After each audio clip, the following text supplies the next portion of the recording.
Hey everybody, how's it going? My name is Royce, and welcome back to another Pauper video. It's obviously the first one in a while, and I'm excited to get back to it. Basically what happened over the last 6 months is I got a job working at my LGS, and I got pretty distracted by that for a while, but I want to get back to making videos, and I'm going to try to do it at a regular cadence, so bear with me, we'll see how it goes. So I wanted to bring it back with one of my favorites, which is Mardu Synthesizer. And if you've seen the channel before, you might have seen some of my previous videos about this deck, and you might not know that I've continued to play Pauper during my recent hiatus. I've been playing Pauper every week, sometimes multiple times a week at my various stores in my area, and this is the deck that I am always the happiest with when I'm playing it. Even if my record is not the best, and sometimes it actually is, I just leave with a smile, so that's what I want to bring to the channel today, a deck that I really love. If you've never seen this deck before, the whole point is to be playing these value artifacts like Experimental Synthesizer, Tithing Blade, Refurbished Familiar, Lembas, maybe Prophetic Prism here and there, and you want to keep bouncing them back to your hand with these under-costed, overstated creatures like Glinthawk and Core Skyfisher.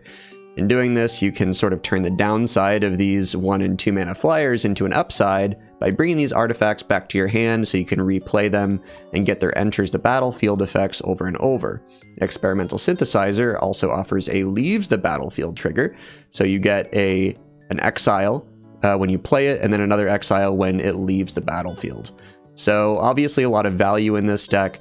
But I want to talk to you about some ways that I've changed the deck in recent months, and it's in sort of a funny way. So this is the last version of the deck that I played on this channel. Obviously it looks pretty similar, but one of the differences you might notice is that I'm playing the Cleansing Wildfire package, whereas in the new version of the deck I am playing Prophetic Prism.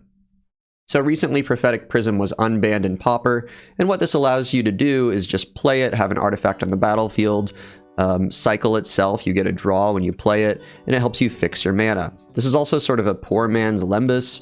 You can bounce the Prophetic Prism back to your hand like Lembas and replay it. You don't get the Scry, but you know, it does offer the color fixing, which is pretty helpful.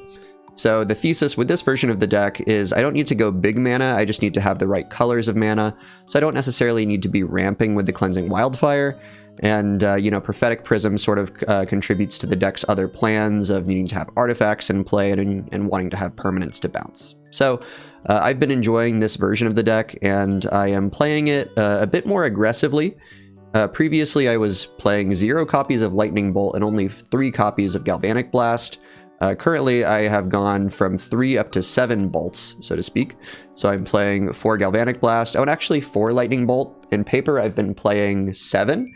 I made a slight change for the online metagame, and I'm playing 8 because I expect to be seeing a decent amount of red decks that are playing Kessig Flamebreather and Gutter Snipe, and I just thought I wanted even more answers to those cards. So we'll see if 8 bolts is too many. I'm not really sure. The other main changes are that I have gone down on Novice Inspectors and Thraben Inspectors in the old version of the deck. I was playing 6 total copies. In the new version of the deck, I'm just playing 2. But I haven't missed them too much. I still feel like I have enough value. And also Thraben and Novice Inspector have a little bit of anti-synergy with Krark Clan Shaman, which is just a one-of, but they do get swept up by that, which is not great. And they're just not the best at getting in. And since Kuldotha is not really a thing, and fairies have flying creatures, having a 1/2 body I think is less important in the current metagame, so these are just a one of each. I could see even totally dropping them. Some people have done that. Now, the most common version of this deck right now is playing Black Mage's Rod. I have experimented some with Black Mage's Rod in this deck and some in Grixis Affinity, and I think it, you know, is defensible, but it's just not really my style.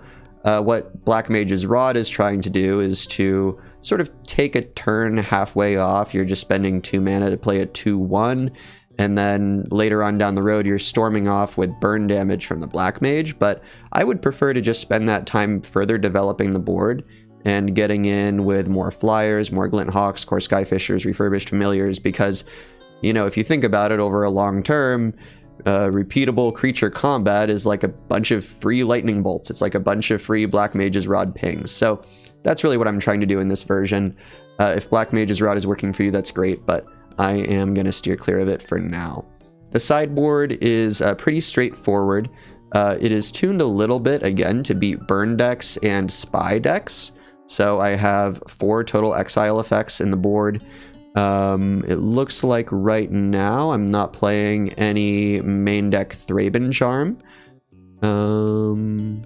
Yeah, that's correct. I opted to take my Thraben Charm and switch to a Lightning Bolt. I think just one Thraben Charm really doesn't offer me a lot of game against Spy game 1, so I'm just trying to race them game 1. If that doesn't work, I'm going to bring in 4 exile effects between the Thraben Charms and the Relics.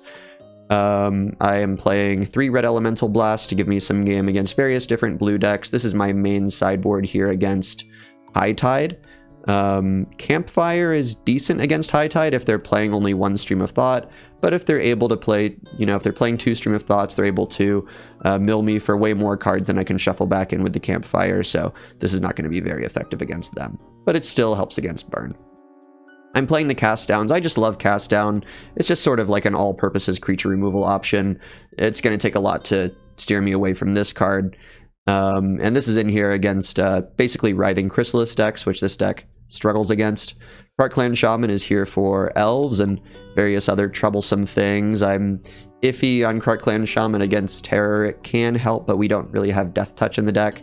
And we're not playing as many artifacts as we do in Affinity, so I'm iffy on that one. Cast in the Fire is here against Grixis Affinity, elves, various different artifact decks, fairies, and then I talked about the Campfires and the Relics. So that's the 75 right there. Oh, one other thing I do want to bring up is the mana base.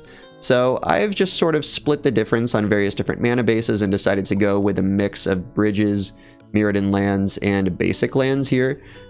This might be a little bit cowardly, I'm not really sure. I think this gives me a little bit of hedge against Dust to Dust, but you might look at this and say, well, this could easily just become a cleansing Wildfire mana base without too many sacrifices. You just have to pivot the Goldmire bridges into Rustveil bridges and change up some of the Mirrodin and basic lands. But I've been pretty comfortable with this. Sometimes I cycle the Shattered Landscape. This helps me fix my colors early on. So I'm just going to run it like this and not try to make too many last minute changes. Anyway, I hope y'all really enjoy the video today. I'm happy to be back making this video, and we'll see how it goes in a league. All right, I'll see you there. Okay, we are starting our first round here against Lucky Oscar. It looks like they won the die roll. We have, generally speaking, a pretty flooded hand, but I'll keep any hand just about with a Lembas in it, so we're going to run it. And I also wanted to mention, since I am pretty rusty on the client, hopefully you will forgive me if I make any mechanical mistakes here. Experimental Synthesizer will be good down the line. There's a question here of whether I should just Galvanic Blast the Nested Shambler here, whether I should set up my mana first. Since I have an Ancient Den in hand, it might behoove me just to fire this off right here. They will get a Squirrel, but they'll be prevented from using... it's called, I think, Supernatural Stamina to get additional squirrels, or the new card, Perigi Beckoner. So we're just going to fire that off and not be too greedy with it. We're going to be getting value down the line with Lembas, and they can sort of quickly outgrow the Galvanic Blast with these cards like Bloodthrone Vampire here. And now that we see this, I'm sort of... Did they have to mulligan, by the way? No, they did not mulligan. Okay. Alright, Ancient Den into Lembas. I could also Thraben Inspector, but I don't have anything else to do with my mana, so let's just play these out. We are a little bit behind on developing our black mana, but we don't have any black spells we're looking to cast right now. A Lightning Bolt, do I want that? Bolt isn't bad, because it will allow me to cast that and a Thraben Inspector in the same turn, so I think I like it. We just need to sort of control the board early. We're going to have the long-term value with Experimental Synthesizer and this Clue token, unless we get super flooded and unlucky with our flips, so I'm okay just taking this while, you know, it'll work. We're gonna Dark Ritual, interesting. Are they going to play the Monarch? What are they doing with their ritual? Reaping the Graves? Bone Picker, sure, okay. So this is a pretty safe thing to bolt down. They can sacrifice it to grow their Carrion Feeder, but I think that's okay. Alternatively, we could just bolt the Carrion Feeder, and they can't really sack it for any meaningful value. So on their turn, they swing in. So I bolt the Carrion Feeder. They don't sack it for any value. I play the Thraben Inspector. Thraben Inspector blocks Squirrel. They sack the Squirrel to the Bloodthrone Vampire, getting in for 3, +3 from the Bone Picker. But then I'm getting pretty stabilized. I think I just want to bolt the Carrion Feeder while I can. They are running pretty low on value here. And then we want to get down a land that produces red mana so we can start doing things with Experimental Synthesizer. So that sacrifice with the Bloodthrone Vampire does not really matter there. It's just good practice, I guess, to do that kind of thing. But the Thraben Inspector is also not dying in this combat with the Squirrel unless they Supernatural Stamina, I suppose. Meaning it can chump the Bloodthrone Vampire later on. I'm not too afraid of Bone Picker because Core Skyfisher can block it. Here I think we just block the Squirrel. We are a little short on white mana, but I think that's okay. And we do have some life gain with Lembas. We can stabilize that way. They are pretty flooded. That's good for me. Okay, so a Core Skyfisher doesn't get a ton of value here. It can allow me to get another clue with the Thraben Inspector. No, it can't, because I only have 1 white mana available. Does that mean I should cast a Synth? Or just get the Core Skyfisher down here? I think I'm just going to play off Curve here and just Core Skyfisher to pick up the Lembas. I'm not going to get too greedy. Just having this to block the Bone Picker is nice. And then I'm going to leave the Thraben Inspector back because I think I'm going to use that to chump the Bloodthrone Vampire. They don't have anything here that they want to sacrifice to a Village Rites effect. I think I would be pretty happy if I did see that kind of thing. But yeah, just focusing, you know, being comfortable with the idea that I have my setup turn still ahead of me, I think is pretty nice. Okay, so... Okay, I was going to say if they just swing with that, I could consider a double block. So here, I think I'm just going to block this. And then do I chump to save 3 or potentially 5 life? I think so.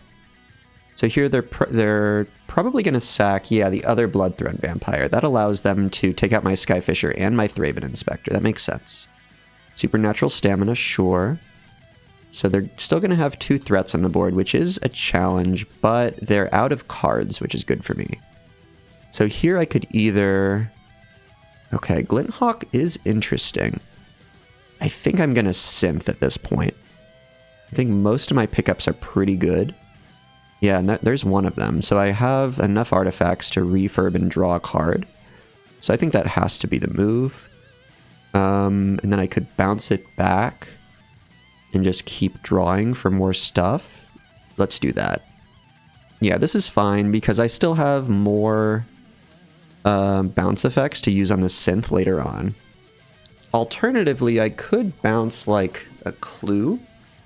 What that would allow me to do is block both of their creatures, and then they're forced to sacrifice their Bone Picker or their Bloodthrone Vampire. Or just keep one of the... Yeah.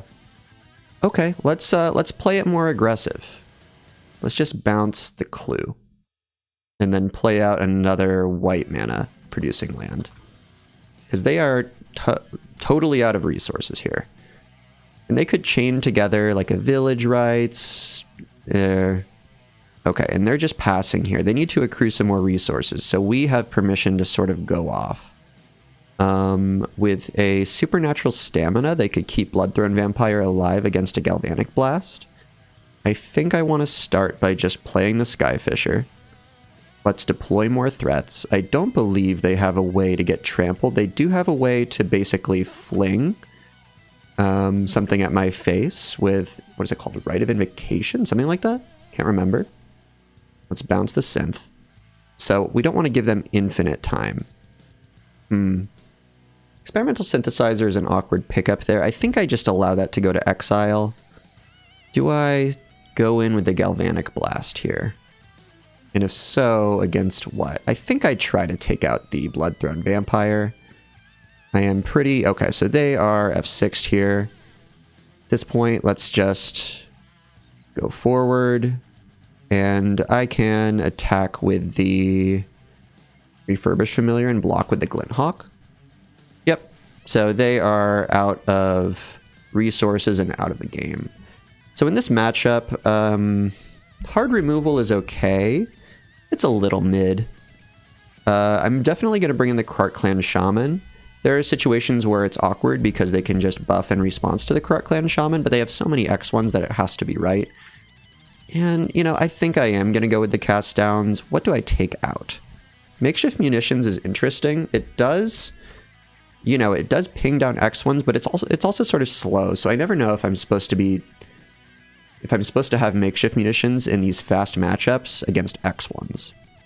I think I can do without it. We'll take that out. And I like all of my bolt and blast effects. Those were very nice. Novice Inspectors, Thraben Inspector, actually pretty good. It's not clear to me what I want to be taking out in this matchup, to be honest with you. I like Candy Trail as just sort of a nice utility artifact, but I think I can trim it. And then, let's see, so I've taken out 1 Candy Trail, 1 makeshift munitions. I don't want to go down too low on artifacts, especially because I need them for the Krark Clan Shaman. So let's just bring in 1 cast down. Okay, let's try again. All right, game 2 here against Lucky Oscar. Let's see how we do. Let's see, we have no red mana, but we have 3 lands. The opponent starts with a hand of 7. We don't have much to do yet with our Core Skyfisher or Glinthawk. We can play a Thraben Inspector and then Core Skyfisher it back. We have 20 lands. If we mulligan, we're pretty likely to find a hand with lands in it. Yeah, I think this hand just doesn't work well enough with itself. Let's try another. This is a very sort of all-in hand. It's a very red hand. I think I like it because I have the Lembas. And because I have the Lembas, I think it's fine to bottom a mountain. Let's see how this goes. So again, I have the turn 1 bolt play, which I might do because then I could go turn 2 Goldmire Bridge and use the other bolt. It's always kind of awkward to deploy untapped lands before tapped lands, but it also gives you the option to draw more untapped lands that you can play first and just leave these for an off turn. So I think I'm going to go with Great Furnace turn 1 unless my draw changes my play. They're going to go with a Swamp Dark Ritual. Okay. What are they going with? Bloodthrone Vampire? Carrion Feeder? Okay. Mortician Beetle? Sure. And what else? Nezumi Linkbreaker. Okay. So what does this mean? So if I bolt the Carrion Feeder, they can sack, and get it out of range. If I bolt the Mortician Beetle, they can sack, and get it out of range. Okay, so that's pretty awkward. But can I just beat a Mortician Beetle if they go that in? I think maybe I can, because I have this Galvanic Blast coming up soon, and I do have 3 artifacts in my hand, if you count my 2 lands and my Lembas. I think I'm going to go for it. I really want to force them into a difficult decision here. And yes, so just sacrificing Nezumi Linkbreaker and the token is not enough. They need to sacrifice the Carrion Feeder itself. So let's just go with a bolt. Okay. Makes sense. So they'll just sack the Mortician Beetle to grow the Carrion Feeder. That's fine. What that means, though, is I just cut their threats in half. But I think that was the more disciplined play of them to make there. So they're going to go with the Supernatural Stamina. They're going to swing in for 5. Okay. And they can sacrifice the Nezumi Linkbreaker. They'll get a token and another Nezumi Linkbreaker. And then the Carrion Feeder will be a 3/3, and it can grow up to a 6/6, if I'm counting correctly. I'm glad that wasn't the Nested Shambler, and that they're just getting 1 token out of the deal. Now, good for me, I did bring in Cast Down. So, here we have Krark Clan Shaman is somewhat attractive, but it doesn't solve the Carrion Feeder issue. Playing Swamp will allow me to put Lembas into play to help my artifact count, and will allow me to potentially draw into a Cast Down, which would be very good in this part of the game, because I could Cast Down on 3. I don't think I have a good alternative here. I can't play Glinthawk because I don't have access to white mana. Galvanic Blast is not going to reliably kill anything that's important, and Krark Clan Shaman cannot sweep up for enough, so I have to go with the Lembas. We're going to Lembas. And yet again, they're down to 1 card, so they're really playing an all-in strategy with this Dark Ritual here. Experimental Synthesizer, I think, is too cumbersome in this matchup at this point in the game, so we'll put it on the bottom. Prophetic Prism doesn't do much, but I might have time to play it. I might need more artifacts. If I draw an untapped black or red source, and I don't think I have untapped black sources, Prophetic Prism will allow me to cast Galvanic Blast. Well, I just need any untapped land is fine, because I can just leave up the Great Furnace. Pay no attention to me. Sure. So they're just sacrificing that for pure damage. Fair enough. So I think cast down here kind of ends the game. Unless they're just able to get in for enough damage and then use the Black Fling, whatever it's called. I think I called it Rite of Invocation. I don't think it's called that. Alright. So they're just going straight damage. Getting in for 7 here. They could get in for 8 if they want to, but they're going to lose all of their tokens if they do so. And that would just allow me to start chumping this Carrion Feeder. Okay. Sure. Okay, Tithing Blade is pretty good. I don't think I have any alternative to that. Let's just Tithing Blade, and that's a better draw than cast down here. That's really funny.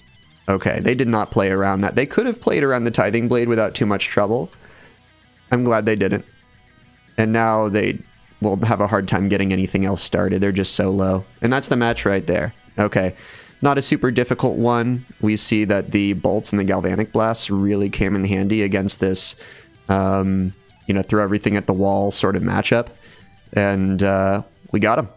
All right, let's see how it goes in round 2. All right, here we are in round 2 against True Name Nemesis. It looks like we lost the die roll again. That's how it goes, and they are keeping their start.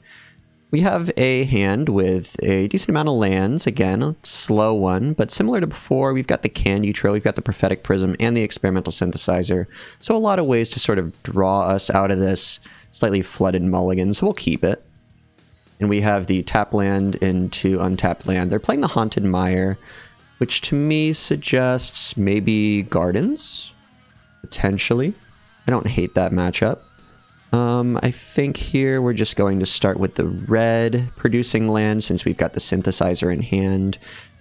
We could Candy Trail here, but I just want a Prophetic Prism next turn and not have to play, you know, take the opportunity to take my tap lands. They're going to go Ichor Wellspring. Okay. Leaning towards Gardens here. They haven't played any artifact lands, so maybe OG Gardens, not Packed Altera Gardens. It looks like it's just going to be a Prophetic Prism turn, so let's go Ancient Den. There was an opportunity there to potentially play the Great Furnace instead of the Ancient Den if we wanted to hide that we were 3-color, but I don't think people really play, you know, Rakdos versions of this deck. It doesn't really work without the white. You're going to play a Shambling Ghast. Okay, that's still looking like Gardens to me because that's great sack fodder to Fanatical Offering or Eviscerator's Insight. This is not a threat, so you don't have to worry about it too much. They're giving us good time to sort of set up our mana here. We can play Experimental Synthesizer and cast anything except a black spell, but I think I have the luxury of waiting. So in that case, do I just want to Candy Trail?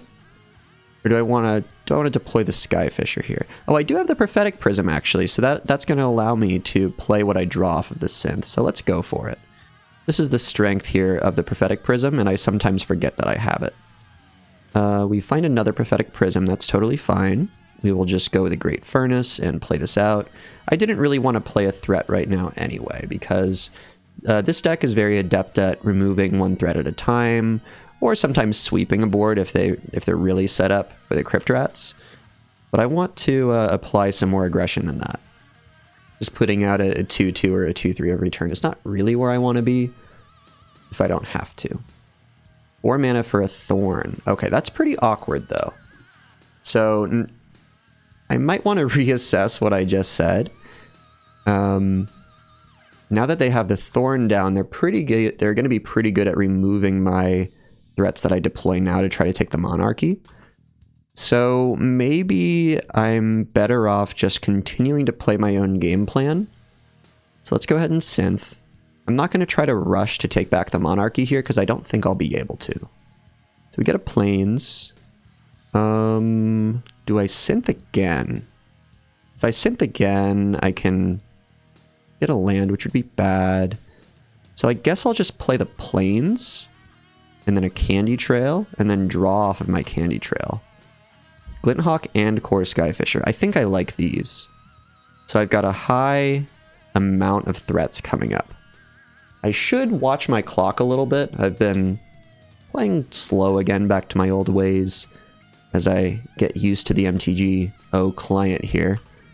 This is going to be a grindy matchup for sure. I took out the Omen of the Dead that I used to play on the sideboard, I think. So that might hurt me a bit. They're going to play the Avenging Hunter. Very interesting. I wish I had something with haste. Okay, so you're going to take the initiative. It feels like I've sort of lost this game, but let's see. They're going to have to draw and discard. We'll crack the candy trail. We can't do that during... I don't know if we can do that during cleanup. I don't think we can. Did they discard a swamp? Okay, makes sense. Alright, so what are we going to do now? So we can pick away most of their threats here. And our Glinthawks and our Core Skyfishers are not susceptible to the -1/-1 from a single Shambling Ghast. For the sake of mana efficiency, since both of these cards are basically of, you know, equivalent size, like Glinthawk and Core Skyfisher hit the same breakpoints, I'm going to play the Glinthawk first. See what we exile. It's a refurbished familiar. Not bad, not bad. So what we're really afraid of here is Crypt Rats at the end of the day. Like, we're unlikely to win in general, but Crypt Rats would really blow us out. We can play the Shattered Landscape here. I think I'm going to Core Skyfisher. And I'm just going to bounce a Prophetic Prism. What I want to do here is Galvanic Blast whatever they choose to buff, if they do choose to buff one of their creatures with the initiative. What are they targeting? They're targeting that one. Okay, that's fine. We can Galvanic Blast that one before it grows too large. And then they can sacrifice it if they want to. I'm okay if they spend their time drawing. They choose not to. Okay. So here they have sufficient mana if they have an untapped land to use Crypt Rats to wipe my board. They do choose to swing in with both. I don't want to block the Shambling Ghast because it'll be able to pick off my Refurbished Familiar. So we'll just let that go in. So we can try to take the initiative back. They're going to cycle their Troll. And then I'm guessing they're going to exhume it. Or maybe they just wanted to hit their land drop. Okay. They're going to take the Monarchy, sure. Or they're going to draw off of the Monarchy. So here I just need to swing in with everything and make them have 3 points of removal. I think doing anything pre-combat is unnecessary. So they're going to sack their Shambling Ghast, a Fanatical Offering, to remove the Refurbished Familiar. That's smart. Okay. Refurbished Familiar gets removed. And now they need to have 2 removal spells, which they can do without too much trouble. They had the Spinning Darkness. Okay, they got it. What about my next wave? So now, so what I'm doing here is I'm actually using the Shattered Landscape for mana.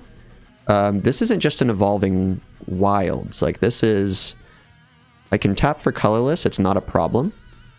Let's return the Experimental Synthesizer. See what we get.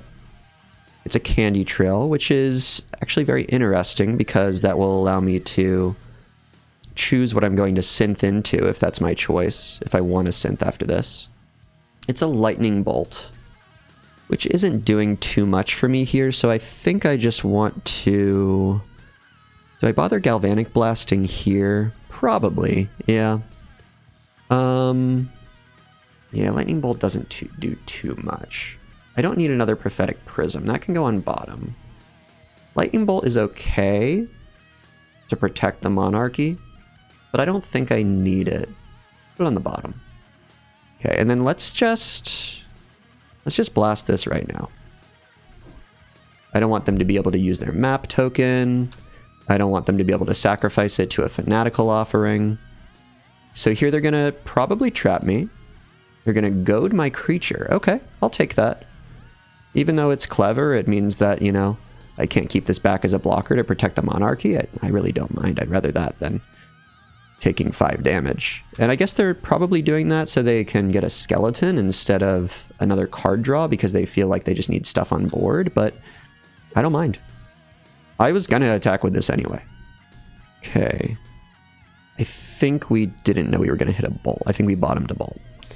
So here, yeah, I don't see a great reason to do anything before combat. We're going to swing in. We're spending 4 mana to hardcast a Snuff Out. Sure, that's fine. So they're tapping out there. So now let's go ahead and Experimental Synthesizer into a Refurbished Familiar. That's okay. Let's maybe bolt this first so they can't pick off the refurb with it. We're in a place where we're going to have to use the Prophetic Prism, which is fine. Let's bolt this. They're going to make a treasure, sure. And then we can cast the refurb. And then let's go ahead and just Lembus. I could play another Prophetic Prism. I'd rather have some selection. Yeah, I don't think I need the Lightning Bolt here. And we'll see how we do. We can make a creature with the Experimental Synthesizer, which we have to remember. Maybe I should have taken the Lightning Bolt because of the Skeleton token. I wasn't thinking about that, actually. Yeah, maybe Bolt would have been good, but I have like 3 more near the top of the deck, maybe. They're going to flash back their Eviscerator's Insight, which takes a lot of mana, so I don't mind that part. But that means they have removal. Okay, sure. But I have these Experimental Synthesizers. I am not out of steam. Tithing Blade is pretty good. Let's start with a Synth, though. Plains is mid. Do we want to crack a Synth and then just play the Blade? Sure. Makeshift Munitions. I could play that. I think I ought to. And then let's just ping down the Skeleton token now. Sure, they're gonna Spinning Darkness. That's not a problem. Okay, so that I can't throw it at the Skeleton. That makes sense. And then let's just throw the Lembus here. Because I still have the Synthesizers to play or to bounce. 1 mana. Oh, they did have... Okay, they had the Treasure token. Sure. That's okay, though. We forced them to use their Treasure. We still got rid of their threat. Time is definitely going to become an issue here. They have their big thing. It's a Crypt Rats. Let's see if they play a Colony Garden here. That would be a problem. Avenging Hunter is a sort of a problem, but it's another thing I'm happy to take out with a Tithing Blade. You're going to get a land, sure. And they're going to play their own Tithing Blade so they can start draining me. Makes sense. They'll draw a card, sure. I hope I don't have to win by deck out. That would take forever. So Tithing Blade, bounce it, re-Tithing Blade. Could work. That takes 5 mana. I have 7 mana. I think I can Synth first. It's a Thraben Inspector. We'll wait on that for a second. Sure. Okay. We have 2 things on the board. We've taken away their Crypt Rats, which is nice. So here they're going to put 2 +1/+1 counters on something because they're just going to remove it anyway, I suppose. There's a Defile. Not a problem. I'm going to save this in case I need to ping a Shambling Ghast or something like that. They're flashing back their Eviscerator's Insight. Oh, they're flipping their Tithing Blade. Fair enough. And they're going to cast down. Okay, so they are tapped out. Let's just... do we have any more basics in the deck? We have a Swamp. Let's just... let's grab a basic. We have a Swamp and 2 mountains. So we will take a mountain. We could also deal 1 damage with the Makeshift Munitions here, but that's not how this game is going. So we have tons of refill with this Clue token, the Candy Trail. We could flip our own Tithing Blade. A Bolt is not going to do much. Let's go ahead and start with the Prophetic Prism. And I think here I am going to fetch another land, just so we don't see those in our draws. Okay, let's go ahead and draw off of the Candy Trail. There's a Glint Hawk, okay. So we can use that to bounce the synthesizer. Yeah, I think this is going to be a timeout loss, unfortunately. There's our land. And then we can draw off of the clue token. It's possible that they run out of removal. Unlikely, but possible. It looks like they're probably going to trap me here. Yeah. So I'm going to go down to... I should be yielding to these triggers. Probably. You're going to Wellspring, okay. You're going to flashback 6 mana to cast a Troll. Sure. So this means that I will be able to take the Monarchy and the Initiative here, I think. Unless they have a Snuff Out, which could happen. Let's just crack our clue. It is looking like a Snuff Out angle here, isn't it? Yep. Opportunity after I have tapped out of using the Makeshift Munitions to take the plant. So they're going to want to be mapping that plant token to make it an attacker. A land is okay. We could bolt this and throw 2 things at it for Makeshift Munitions. With Makeshift Munitions. Let's throw 1 synth. It's a lightning bolt. Okay, that's a free bolt, so I don't have to spend the one in my hand right now. And then we can just throw a land, I suppose. Like this Ancient Den. And then we can play a Novice Inspector. Let's crack a clue. We have a refurb. So I think I want to refurb and then take out the plant with the munitions in response to their map token. I do honestly think that I might be winning the long game here. I just don't think I'll have time to execute. Okay, they're going to Fanatical Offering their Ichor Wellspring, sure. They are getting close to running out of cards, to be quite honest with you. They have a Blood Fountain, sure. They can use that to get back an Avenging Hunter, perhaps. A Shambling Ghast, okay. A Bajuka Bog, not a problem. It is going to make Tithing Blade slightly awkward. And let's just leave up this mana for now. Let's not tap out, no need. Okay, let's cast an Experimental Synthesizer. The Core Skyfisher is pretty good. Let's bounce a Synth. 2 mana. They're going to Eviscerator's Insight. And, okay, so let's go ahead and throw that at the plant. They're going to Eviscerator's Insight that, not a problem. Core Skyfisher is still picking up the Synth once it gets to that point. Okay, it's a cast down, which is not doing too much here. Let's go ahead and attack. They're going to Defile the Novice Inspector. Sure, we will throw it at them. Okay. So we can reuse the Synth here. We haven't had a land drop yet. I think... yeah, let's do it. I probably should have flipped the Tithing Blade earlier, to be honest with you. It's a Prophetic Prism, that's okay. And then we can play our land. So they're going to get a big creature. We'll choose a Cryptrats, sure, which they can use to burn me out. So let's go ahead and concede. So I don't think we'll be able to win 2 games that quickly in 9 minutes, but let's go ahead and plan to try. So winning games quickly implies not allowing them to effectively take the Monarch or the Initiative. So that means we're going to have removal for them.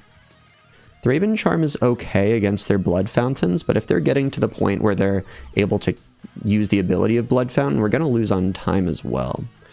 So Campfire also falls into that territory, so I'm just going to bring in the cast downs, try to deploy quick threats this time, instead of saving up my threats and bringing them all out at once, like in this game.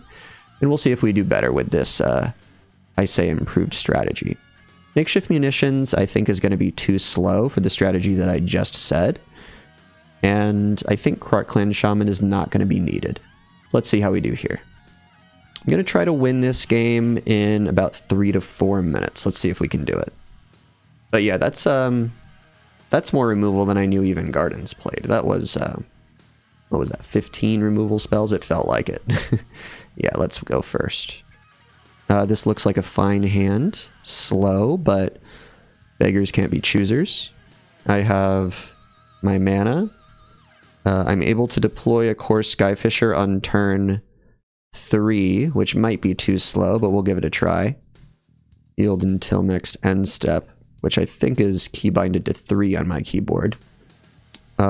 We could play the Tithing Blade or the Lembus. I think I want to do the Lembus to find my next land. So we'll put the Galvanic Blast on the bottom. Alright, we are yielding until the end step. They're recycling their Troll. Are they going to get a tap land? They get a Swamp, which means that they have a Shambling Ghast. Sure, that's fine. Core Skyfisher is not going to get hit by a Defile here. Oh, I hit the land. That's very good. But it could get hit by a... let me think before I talk too much. I think I just need to get this down. It could get hit by a Cast Down or a Snuff Out. Not a Spinning Darkness either. Maybe now it could. We're going to get a basic Swamp. So to me that says Cast Down. Ichor Wellspring. Okay, good. So we need to be able to keep these threats in play, and hopefully they don't all get removed. A Refurbished Familiar is very good. The problem with that is it's fighting with the Core Skyfisher because both of them use the same land. Let's start by playing a Lembus here since we don't really... It doesn't look like we need our red mana for anything. We could play a Tithing Blade, but then we can't play a threat in the same turn. So I think it's just got to be a Lembus. Maybe we'll hit a land. We do. I'll take the Shattered Landscape. But on top. So with that, I think I'm just going to play the Refurbished Familiar. Ooh, the problem with Refurbished Familiar is it dies to the Shambling Ghast. So I changed my mind. I want to play the Core Skyfisher here. I was going to say I want to play the Refurbished Familiar because it will strip their resources while deploying the same number of threats. But it dies to Shambling Ghast. So now they can probably kill both of these at this point with a Defile or with a Spinning Darkness without too much trouble. Yeah, I'll block. Why not? Are they going to give it Death Touch? Do they just really want to make a treasure? Maybe they just really want to make a treasure to put down an Avenging Hunter and they have 2 Snuff Outs, but I don't think I can play around that. Oh, they have an Arms of Hadar. That's really cool. Okay, I wasn't thinking about that. Duress, sure. They probably take a Tithing Blade? A Lembus, okay. Or a Drown in Sorrow, sure. At least Drown in Sorrow kills their plant token, which does matter. Any order. So here I can go ahead and cast the Lembus. So now I have 3 artifacts on the table. I don't need the Lightning Bolt. I have the Galvanic Blast.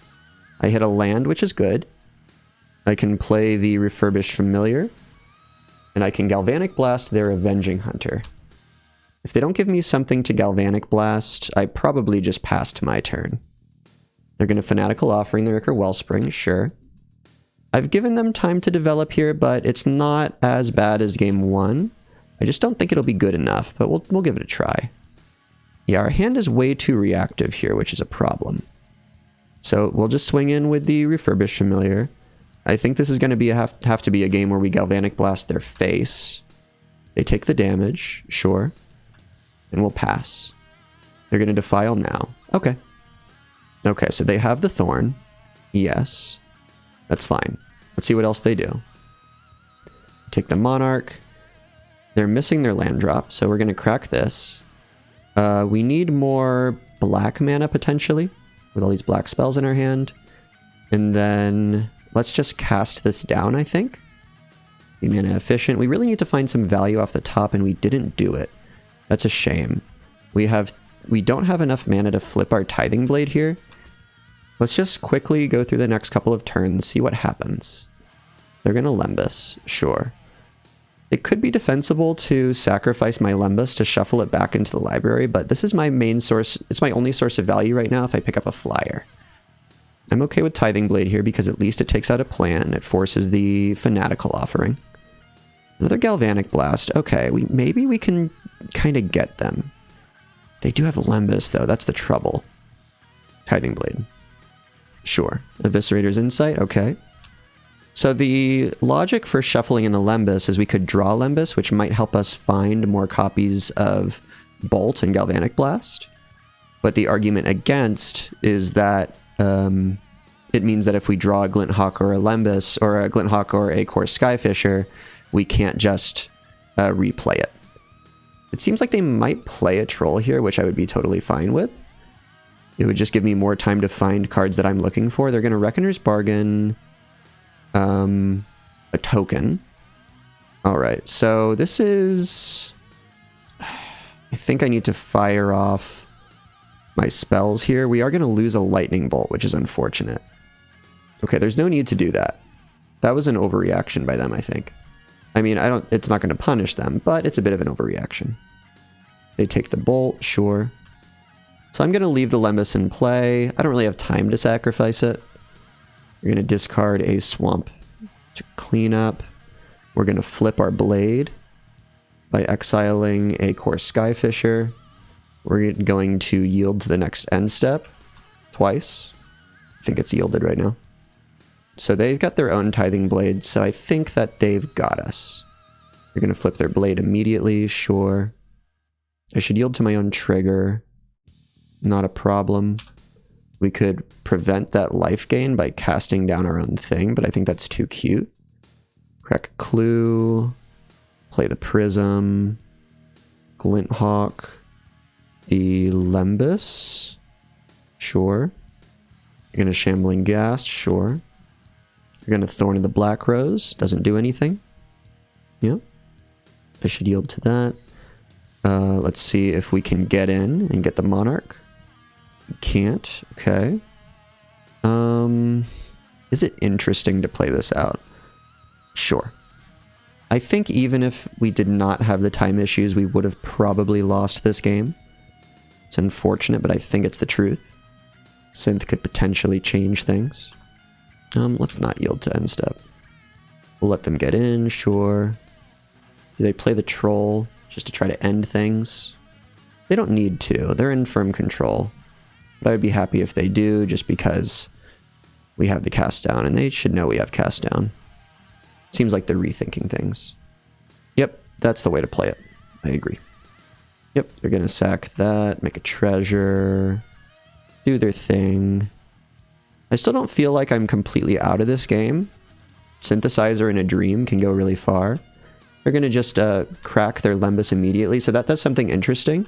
If you crack Lembas in response to its own trigger, then that lets you pick up that same Lembas with the Lembas Scry. So it's pretty interesting. Draw. No need to cast down.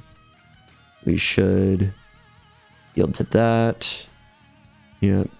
We're getting, you know, some burn here, but never quite enough. Prophetic Prism, sure. Refurbish Familiar, okay. None of this is doing anything is the problem. Because they draw a card every turn. Great. We play a threat. We discard a card, but they remove it and are no really worse for the wear. So I'm just going to play this out for completeness, but at this point, rest assured that I have lost. But I'm not mad at it. I would have been more mad at it if it were close and then I just lost to time. That makes any sense? Because then I would have known I had a chance. We've got the Troll, that's okay.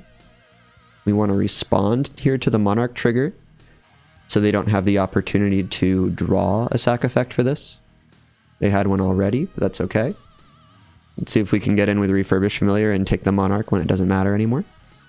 They've got the Defile, sure. So after combat, we're going to crack this Synth. You get a land, pretty irrelevant. You can't, I believe, cycle this from exile. Pass. All right, I'm going to offer my opponent the GGs here. I'm saying GG, well played, just wanted to play it out. Hope you don't mind. And then we will concede. All right. That's how it goes sometimes. We got outvalued by the Gardens. Had fun. Let's see if we can bring it back from the 1-1 in round 3. I'll see you in the next one. All right, we are up in round 3 against Mellow 96. It looks like we lost the die roll again. That always happens. Oh well. It looks like a keepable hand. We've got some lands that produce the colors that we need in a Lembas. We will keep this. We even have the Shattered Landscape to pick up black when we want to go for that. So maybe I just Shattered Landscape turn 1 to get that taken care of. Although they are moving first, so we'll see if this is a matchup where we need to be able to shock them with this Galvanic Blast. It could happen if they play turn 1 Delver. I'm absolutely going to go Mountain Galvanic Blast. Otherwise, I'll just go Shattered Landscape, fetch a Swamp. If you watched the last game, which you probably did unless you're going from game 1 to game 3 for some reason, I actually do really enjoy playing against Gardens, and I enjoy playing Gardens. I don't mind those sort of grindy matchups. I often get burned by the time limit in them, but still, I had fun, even if it might have been a struggle for you all to watch, so sorry if it was. All right, we get the Refurbished Familiar, so we see a mountain. We might want to hold up the our own mountain for a Galvanic Blast, but they probably would have put out something already on turn 1 if it was that necessary.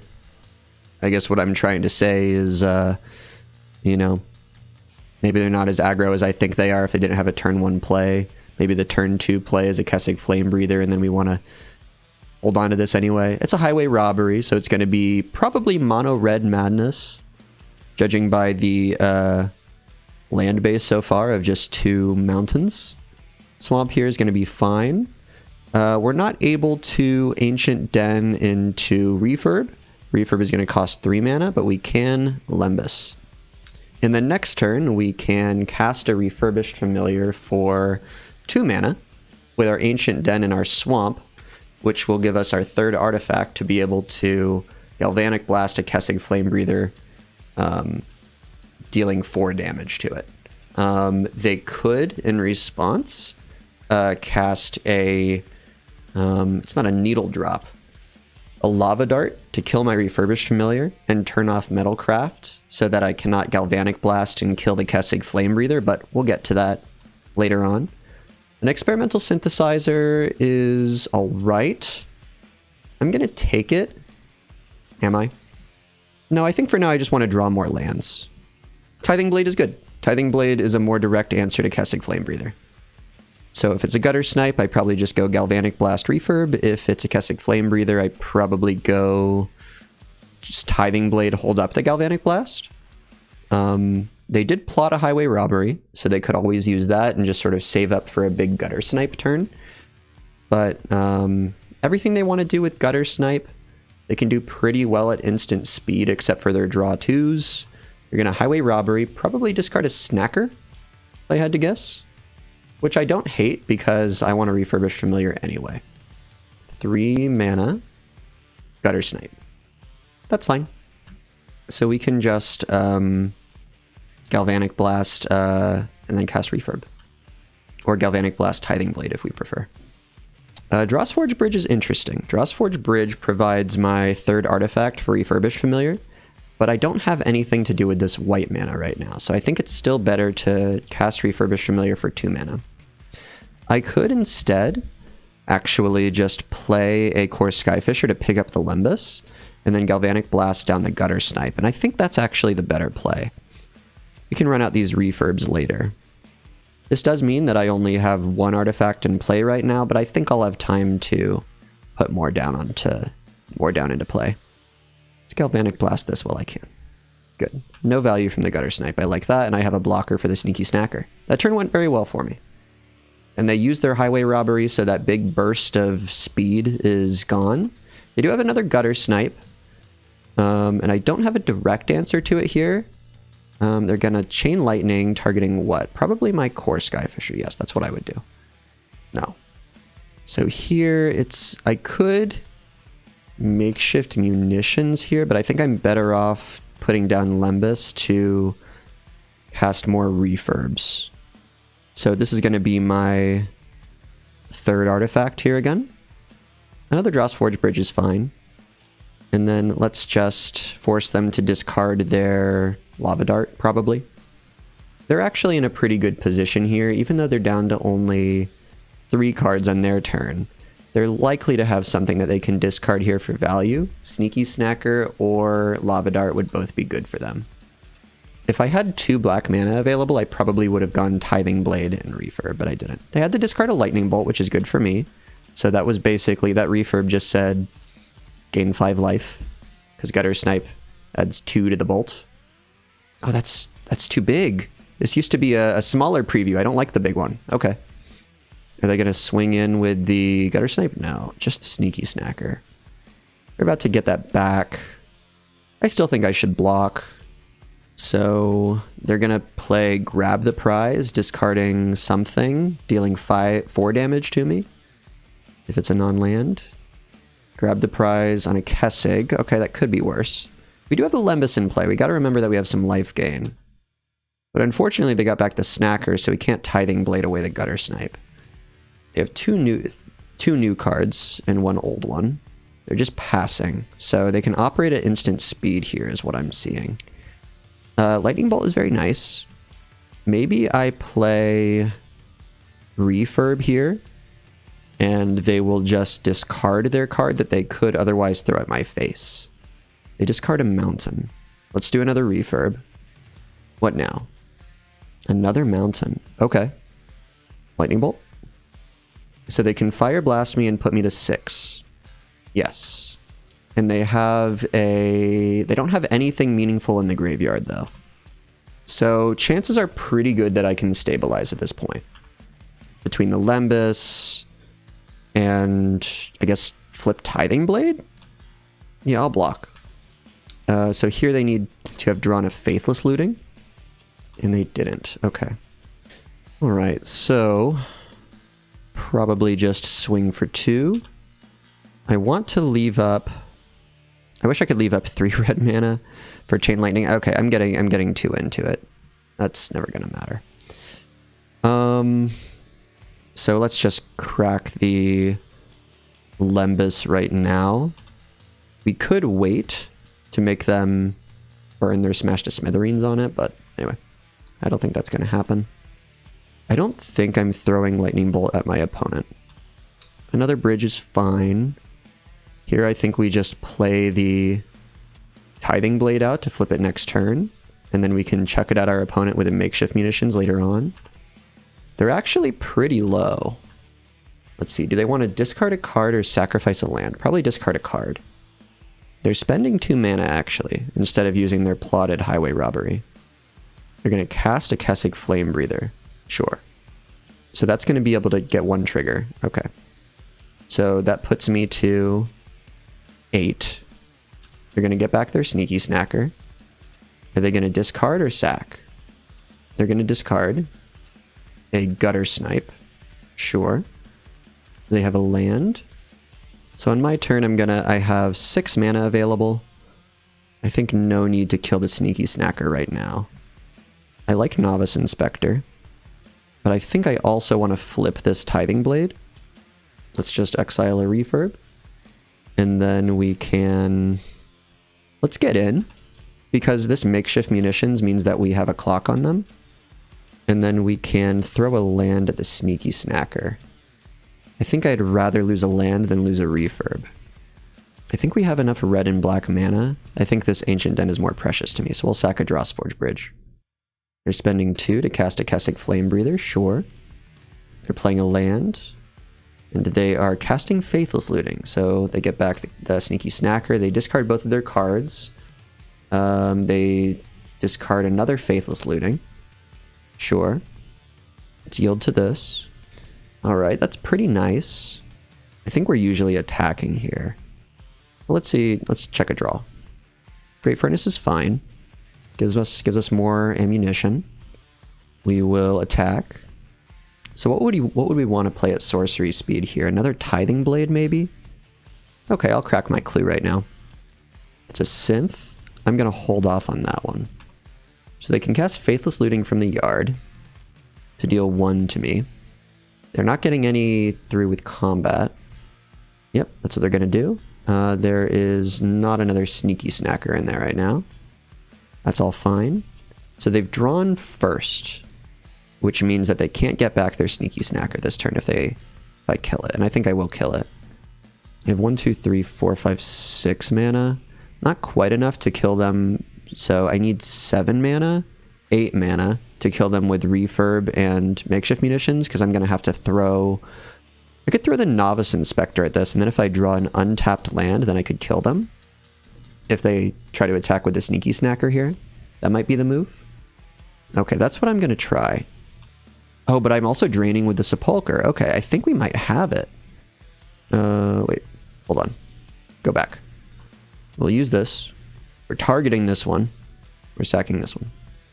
No sense throwing the Consuming Sepulchre or a land. So they can Lava Dart one of my creatures, which we can chuck at them. And now I think maybe we're one off. Yeah. Not anymore. We got there. Unless they have another Lava Dart in here, but we'll see if they cast it. Okay. Alright, they scoop. Nice, so I don't have to click on Makeshift Munitions for a minute. Let's sideboard. Okay, so in this matchup, cast downs are very nice. We're going to keep all of our bolts, and we're going to play campfires. Cast in the Fire doesn't do too much. Relics are okay. Thraben Charms are okay.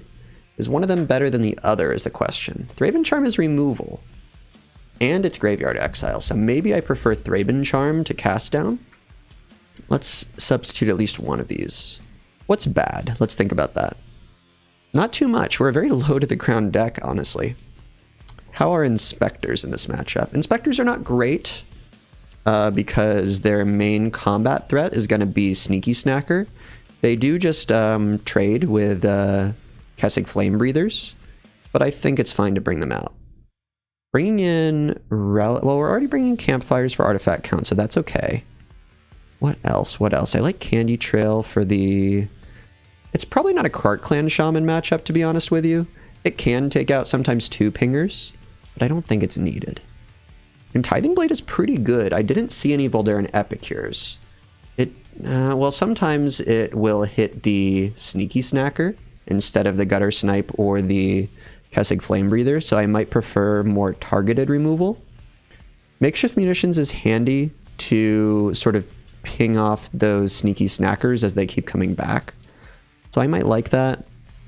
I think I'm just going to switch out this Tithing Blade for like another Thraben Charm. And the question is if I should try to fit in Relic. I think I'm going to not worry too much about it here on game 2. It feels hard to fit. Let's see how they're going to mulligan. They're on the play. They won the die roll, so we beat them when they were on the play. We have a hand with 3 bolts in it. 2 lands that produce red mana. I'm keeping this. And one of them cannot be casted into the fire. On one, bolt, Faithless Looting. Okay, so they're pitching their Snackers or other copies of Faithless Looting. Or they're trying to... They kept a 1-land hand ambitiously, and they're trying to find some mana here. They're going to pitch a Fire Blast and a Snacker. I'm not mad at that. So if on turn 2 here they cast into the fire my land, it's not great, but I think we might be able to play through that. And then if they don't, then I'm going to Lembas and try to find more land drops. If they Kessig here, do I bolt it? Or do I take a turn off of killing it and just try to cast Lembas? They're holding up 2 mana, which is very strange. It might mean they have some lightning bolts. It might also mean that they think I'm playing Cleansing Wildfire, which I'm not. We're just going to Lembas. We don't need a Glinthawk. We can't cast it. Okay. So this is the side of our hand that we can do things with. We can't do anything with our flyers at the moment, but later on. 3 mana for a Gutter Snipe? Sure. All right, we are able to... I think I'm just going to Lembas, play a Mountain, and then bolt that. Or Galvanic Blast it. I'm going to think about that after. Do we want another Lembas? It helps me dig next turn, or I can dig right now by scrying it to bottom. Okay, we find a Plains. We'll play that next turn. And then for now, we will just bolt this, I guess. We have another bolt for the Kessig Flame Breather, so we don't have super solid Metalcraft here if, you know, we have to sack a Lembas or they exile one of our lands. But I think eventually we'll get Metalcraft again for the Galvanic Blast. They're going to discard a Snacker and get back 2 Snackers, sure. So this is going to be a pretty good turn to play the Coarse Skyfisher. It does die to Bolt, but we'll make do. There's a question of whether we should play the Lembas immediately. I think by not playing it immediately, we are... Well, let's bounce it and think. All right, so how important is it to be able to bolt or blast something on their turn? Not very, because what we really want to make sure is that they just don't untap with it. So we're just going to replay the Lembas here. Not exactly sure what I'm looking for. Shattered Landscape I think is not it. So we'll put that on the bottom. Okay, so we've got more birds. That's fine. We've got more Lembases to bounce. These trade well with the Sneaky Snackers. If it trades with the Sneaky Snacker and then they Lava Dart it, I think that's okay. But they have a full grip of cards as well. These Sneaky Snackers are giving them some early value, although we slowed them down by taking out that Gutter Snipe. They're moving to combat. We're going to block one Sneaky Snacker. So what do they want to do? Like, they want to get back the Snackers every turn, right? So they want to have like Mountain, Kessig, grab the prize. Lava Dart is fine. And then are they going to have the Robbery or the grab the prize? They're not. Okay, so they don't get the Snacker back, and they've missed a couple land drops. That's interesting. All right, so having 3 toughness is important. So we're going to play this Core Skyfisher out. Pick up the Lembas. And then do we play the Lembas here, or do we play a Glinthawk? We can't play a Glinthawk, so the choice is made for us. So now the question is, do we need to hold up one of these? And I think we decided before that we are not going to do that. We'll just redeploy the Lembas. A refurb is very good. Obviously, they don't always mind discarding, but we need to start getting some card advantage here and getting some more efficient plays than just bouncing our Lembas over and over. Going to spend 2 mana to smash to smithereens a Lembas. That's okay. I obviously don't love it, but something that was going to find a target eventually. They have the Searing Blaze. Okay, very nice. Okay. I sort of forgot about that card in this matchup.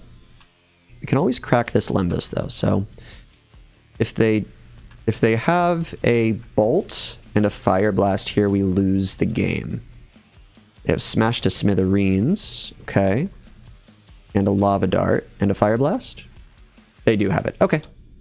They have the perfect hand. It's fine. I think our game plan was pretty good. Is there anything I would like to change? Makeshift Munitions might not be the right call. I think I'm going to take that out and swap over to...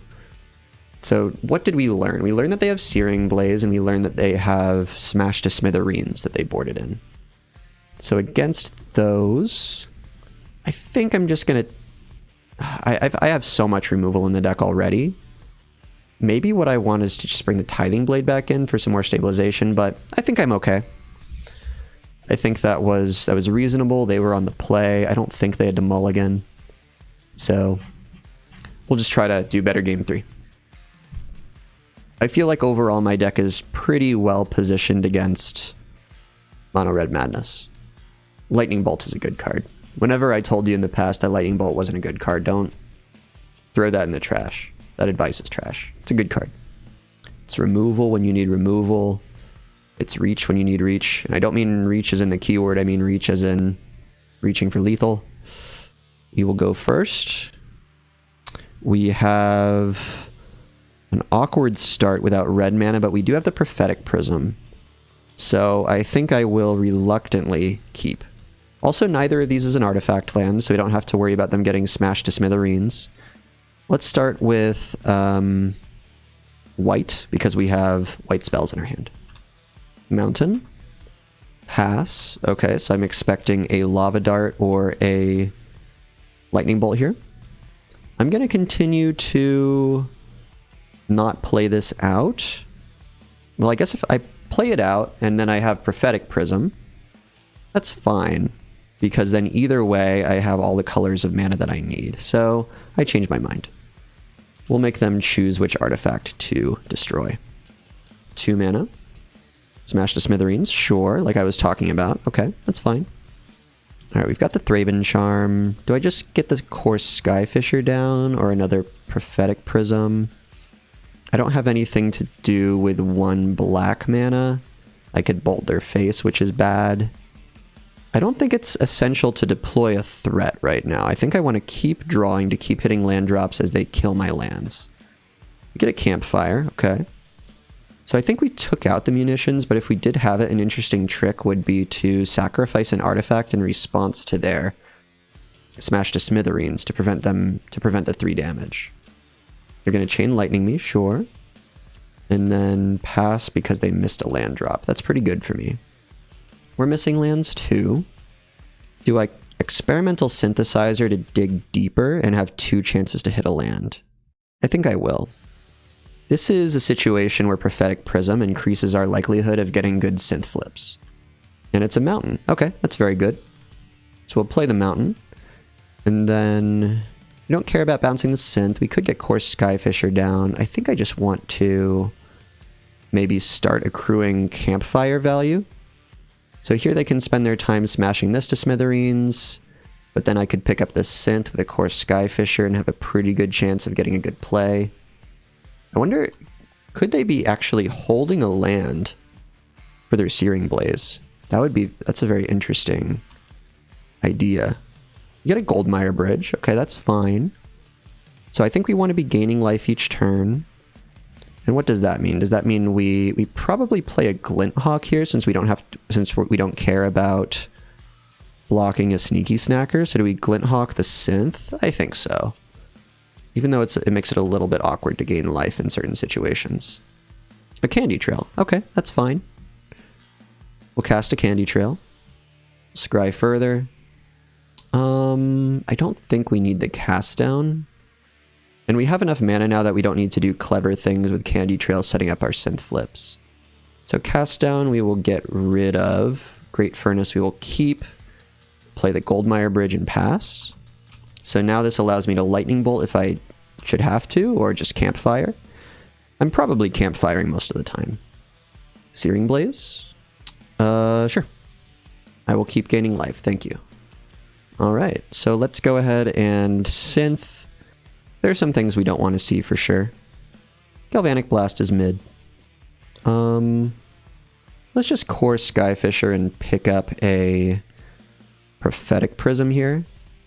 I'll take a draw instead of an exile. I'll play a Great Furnace and just Galvanic Blast them. We can go up to 17 with the Campfire here. Are they going to bolt my Skyfisher? No. Are they going to land Searing Blaze again? They're going to Faithless Looting. Okay. So this means that they cannot Sneaky Snacker this turn, and I have the Thraben Charm for those Sneaky Snackers. That's awesome. And I can hit the Faithless Looting too, assuming they don't do it right now. Okay, let's gain some life. Another Campfire is very funny. I should probably just Thraben Charm at sorcery speed here.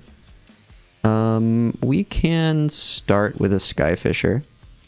Probably should have tapped black instead of red. That's okay. I have a Prophetic Prism. Prophetic Prism means you don't have to think as hard, which I do enjoy. Another synth. Let's give it a try and see if we get a land. We do. Okay, so now we can do everything that we want to. We can exile their graveyard. Let's attack first. Reveal less information. We'll exile their graveyard. And then we can gain life off of Campfire. They're going to bolt me, sure. I probably should have Campfired on my turn. If they cast a Pinger, I will Campfire in response. Okay, we'll Campfire now. I don't think there's any way they can deal 14 damage with 3 mana at instant speed. I guess it would have to be 13 damage. Okay, we have life gain off of the Candy Trail. Pretty soon I want to get... Oh, I did keep the Makeshift Munitions. That's interesting. That's actually a pretty good thing to play because of what I was talking about before. Let's get this Munitions down because maybe they aren't thinking about the interaction. And maybe they'll try to smash to smithereens something. We'll swing in for 4. We'll play a Campfire. Let's tap a Campfire first. Play a Campfire. And pass, just in case we need to gain 1 more life off the Candy Trail. Instead of tapping the Campfire. They play a land, so they can Searing Blaze here if they want to. But if they do, I can Makeshift Munitions the target. And I think that'll work. Okay, let's use a Campfire. And pass to my turn. Okay, and I think we've got them, to be honest with you. We'll attack. And if they bolt my guys, I'm very happy. 3 mana, Fiery Temper, sure. We'll Makeshift Munitions you. put them down to 7. And then we can bolt and makeshift munitions them for 4. All right, we got there. Nice. 2-1 against Mono Red Madness. Feels pretty good. I'm enjoying my time. It's funny. A little bit of an aside at the end of this game. After not uploading a video for like 6 months, sometimes you get excited to upload a video and then you sit down to actually do it, and it's like, that's kind of stressful. You know, it's my first one back, but I'm actually really enjoying myself. I think especially because I'm playing a deck that I like and not taking it super seriously. I'm not being super sweaty about it. I'm having a good time. I hope y'all are as well. I'm going to take a break for today. And the next game that you see, it'll be a different recording day, and we'll see how we do in round 4. I'll see you then. We are jumping into round 4 of this Pauper League. It's been a couple of days. It looks like we lost the die roll this time, so let's see how we do. Getting kind of back into the league. All right, so we have a couple of lands and a Lembas. We also have a Core Skyfish for some recursion. A little bit more red than we would need, but once we pick up a Synthesizer, I think we'll be happy for that. So let's go ahead and keep. We'll start off on a Goldmire Bridge and then probably go Great Furnace Lembas. The opponent did have to mulligan down to 6, which is handy for sure. That could be indication that this is some sort of spy combo deck because they mulligan quite a bit. But the land implies that they're probably on Jund Wildfire most likely. So if that's the case, then we are going to be looking for, I think, cast downs, things like that, and then just trying to out-aggress them, I would say. Writhing Chrysalis is going to be tough. It's always a tough one for decks like mine, so that's why I favored those cast downs. Extracted Confession is also fine. They go Blood Fountain, so still could be a Findy or Jund, but the Slagwoods Bridge implies Jund. Alright. So I don't think we really have an alternative play here to get the Glint Hawks into play very well. We really do need to put this Lembas down. At this point, we're looking for more white mana if we can find it. It's not urgent, but it would be handy. I don't think we really need more bounce effects, so we'll put the Core Skyfisher on the bottom, and we get the Goldmire Bridge. That's handy. Okay. We'll pass through this turn.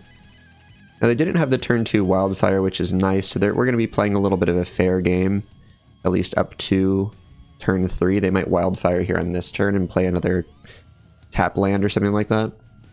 They're going to Bojuka Bog, sure. So let's see if they're going to go with a Refurb, a Fanatical Offering, or a Cleansing Wildfire. Okay, looks like they are holding up the Offering, which is fine. Could also be a Cast Down, something like that. We do get white mana, which is interesting. With our turn right now, we can play the Glint Hawk, replay the Lembas. I think that's what we're going to do, and we're going to put down the Ancient Den, just because we're going to be needing white. Well, we need a lot of white after this Glint Hawk. We have untapped white in hand, should we need it. So I think actually here I'm a bigger fan of just putting down more red, because that's what we'll need eventually for the Synthesizer. Deploy this Glint Hawk, start pressuring a tiny little bit. They're not going to be super under the gun yet. Although we do have 7 points of burn in our hand, so that will be handy. They're going to spend 2, probably sacking the blood token to an Offering, yes. We don't need another mountain though, we'll put that on the bottom. We'll draw a makeshift munition, so with a handful of burn, this is looking like we want to be on the aggressive. Jund Wildfire does pretty often play Pulse of Marasa. Untapped land means they're probably going to go for a Chrysalis here, unless that was just their only choice. Yep, there's the Chris, sure. We might get to a situation where they think that they are safe, and they start just swinging in with these Chrysalises, and then we have one turn to get in with the Flyers, which paired with our burn, we might be able to get there. But we need to still put something together here. A Synth is actually very nice. So let's start by tapping the Great Furnace. I try to tap my artifact lands first because those are the ones that could be blown up, or I could blow up myself, or I could bounce, although it usually doesn't make a huge difference. Just a Plains, that's fine, we can figure out how to play that. Probably just play the Plains, play a Glint Hawk, replay a Lembas. Or do we Glint Hawk here? The problem with Glint Hawking here is we don't have untapped black mana for our Refurbished Familiar, so I think I just want to keep replaying the Lembas. And we'll still have 7 cards in hand when all is said and done. Yes, we will return the Lembas. We've had a lot of time here to acquire a lot of burn damage. And maybe we can get some more. Right now we have 7+ points, since Makeshift Munitions is flexible. Another Glint Hawk is going to be very good, because that can combo with the Synth. And here we're just going to pass. The opponent is tapping Slagwood's Bridge and Swamp to play an Ichor Wellspring. That's fine, so they're going to keep digging. They have a medium-sized amount of cards in hand, you know, staying around 4 or 5 here. They do have the Blood Fountain, should I be able to remove the Writhing Chrysalis. So if I can remove the Chrysalis, that means I want to get in for more damage sort of all at once. What we could do is if they crack an Eldrazi spawn, we could Galvanic Blast in response to remove the Writhing Chrysalis. I think we'll just start with the Glint Hawk here. Bouncing the Synth, of course. The nice thing about Synth versus Lembas is you get 2 cards for each loop when you count the bounce and the replay. And another Synth, okay, we'll play that one. And a Galvanic Blast, okay. I think that one's just going face, to be honest with you. And then here, what are they doing? They're growing the Chrysalis. We don't have more red mana on the board, which is a problem, so we can't respond and try to take it out, do something crafty. You're going to Eviscerator's Insight their Wellspring, sure. Yeah, being out of red mana is a little bit annoying. We can't really do anything meaningful with any other kind of mana, though, even if we go up to 2, so let's just go ahead and put down a tap land. We only have 1 black mana on the board, we have 2 white. I think we can get the Drossforge Bridge down, just maximize our amount of red mana that we have in play. It could actually be worth swinging in here, bringing them down to 14, because we have 7 points plus in hand. And then next turn, maybe we could bring them to 12, but I think I'm going to chill. I think most of the time they're not playing main deck Breath Weapon, which is the main thing I would be worried about. 1 black, plus they'll sack, or another Offering. A Cast Down. Okay, sure. The rest, so they can take our Galvanic Blast or our Makeshift Munitions. Probably the Munitions here, right? It could be the Experimental Synthesizer, but I feel like that would be a mistake. So they're definitely interacting a lot more than I was expecting. I was expecting more for them to be on the proactive, trying to execute their own game plan, but yep. So now they're incentivized to tank up here a little bit. I just noticed that they missed a land drop last turn. That's interesting. But they've had so much card draw that they'll probably get another one. They're going to map on their Chrysalis, not a huge problem. Revealing a Spell Bomb, which probably goes to Graveyard. Yep. And they're going to hold up 2. Seems like if they're mapping, that means they probably don't have the land drop, because this is already big enough to survive my stuff. Alright, a Correct Clan Shaman, so that could allow me to get through, but I think that's pretty crazy right now. Let's just start with the Synth, no reason not to. A Refurbished Familiar is definitely handy. Let's tap the... Doesn't really matter what we tap. Are we going to crack a Synth here? Not sure yet. Let's see what they discard. Maybe something that they want to get back with the Blood Fountain. A Correct Clan Shaman, that makes sense. And then... yeah, I think we'll crack 1 Synth. Let's put down a... you put down a Plains here, and then leave open a Drossforge Bridge. Sure. And if we don't get anything that we can play, we will just cast the Correct Clan Shaman. Like, if we don't exile anything that we can play. Core Skyfisher, that's a miss, but we'll still get the 2/2 here, which is the main reason I'm doing this. And then let's put down a KCS. Question is, do I attack in here? So it pushes 2 damage. It basically lets them eat more of my guys over time, but I think that I am on the aggression here. So let's go ahead and swing in. Oh, hopefully they don't have the Toxin Analysis, but if they do, they're going to gain life off of it at some point. It looks like they... casting down. Okay, sure. So I don't get in with anything, makes sense. I'm not sure who's favored from this position, actually. They are pretty choked on mana, which is the problem for them. So they're main decking 2 cast down and 1 duress. Very interesting. We'll probably bring in Breath Weapon, so we have to be careful about that. Heal Spell Bomb, I'm not too worried about that. That's not going to do anything because if they're going to sack an artifact, they'll sack the Ichor Wellspring. Alright, a Novice Inspector. I think that's okay to play. It does die to the Krark Clan Shaman, but I don't think that's a problem. So I could swing in for 3 here and push... Or swing in for 5 and push 3 damage, potentially. We'll crack the Clue. Draw Refurbished Familiar. Let's take that from them. Potentially I could have tapped the Goldmire Bridge there instead if I wanted to leave up Lightning Bolt and Galvanic Blast. Alright, they discard a Hydra, which is interesting. Probably because they realize they're just trying to get control of the game, they're not trying to push lethal. And yeah, let's get in for 3 here. We'll just block the Krark Clan Shaman, that's okay with me. And then we can play a tap land and pass the turn. They could still crack their Blood Fountain to get back a Krark Clan Shaman and an Exborn Hydra. Here they probably just draw 3 cards. We're going to cast down my Refurb. Sure.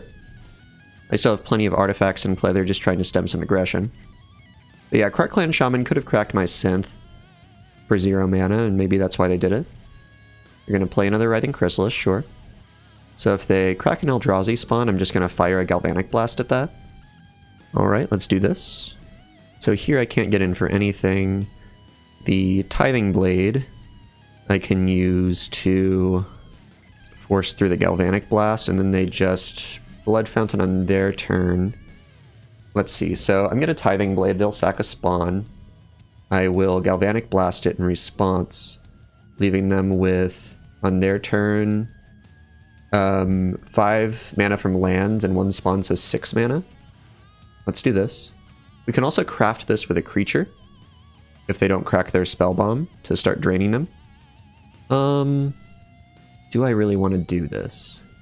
It's going to allow me to push just like 1 damage this turn, because they can block the Samurai with the Eldrazi spawn, and block the Refurbished Familiar. They're running low on resources, but then so are we. I think I'm going to let this go. Let's go ahead and play out the Refurb. They'll lose their final card, unless they decide to use it here and it's a card draw or something like that. They could also crack their Spell Bomb. It's a cast down, I think that's fine. Now we get to draw a card, right? Yep, it's a Prophetic Prism, that's fine. Let's play this, and then... I don't think I'm going to hold anything up, we'll just play the Prism. So here what they could do is they could Blood Fountain back their Nyxborn Hydra, and then give one of these things Trample, but that requires 6 total mana and they only have 5. They could do that if they find an untapped Forest, or Tree of Tales. Okay, they're going to get back the Krark Clan Shaman and the Nyxborn Hydra, sure. So they can play the Krark Clan Shaman and wipe 3 of my creatures here. If they do that and then they get in with Writhing Chrysalis, the Writhing Chrysalis, and I think that's good for me. So I'm holding back their attack here for 1 turn.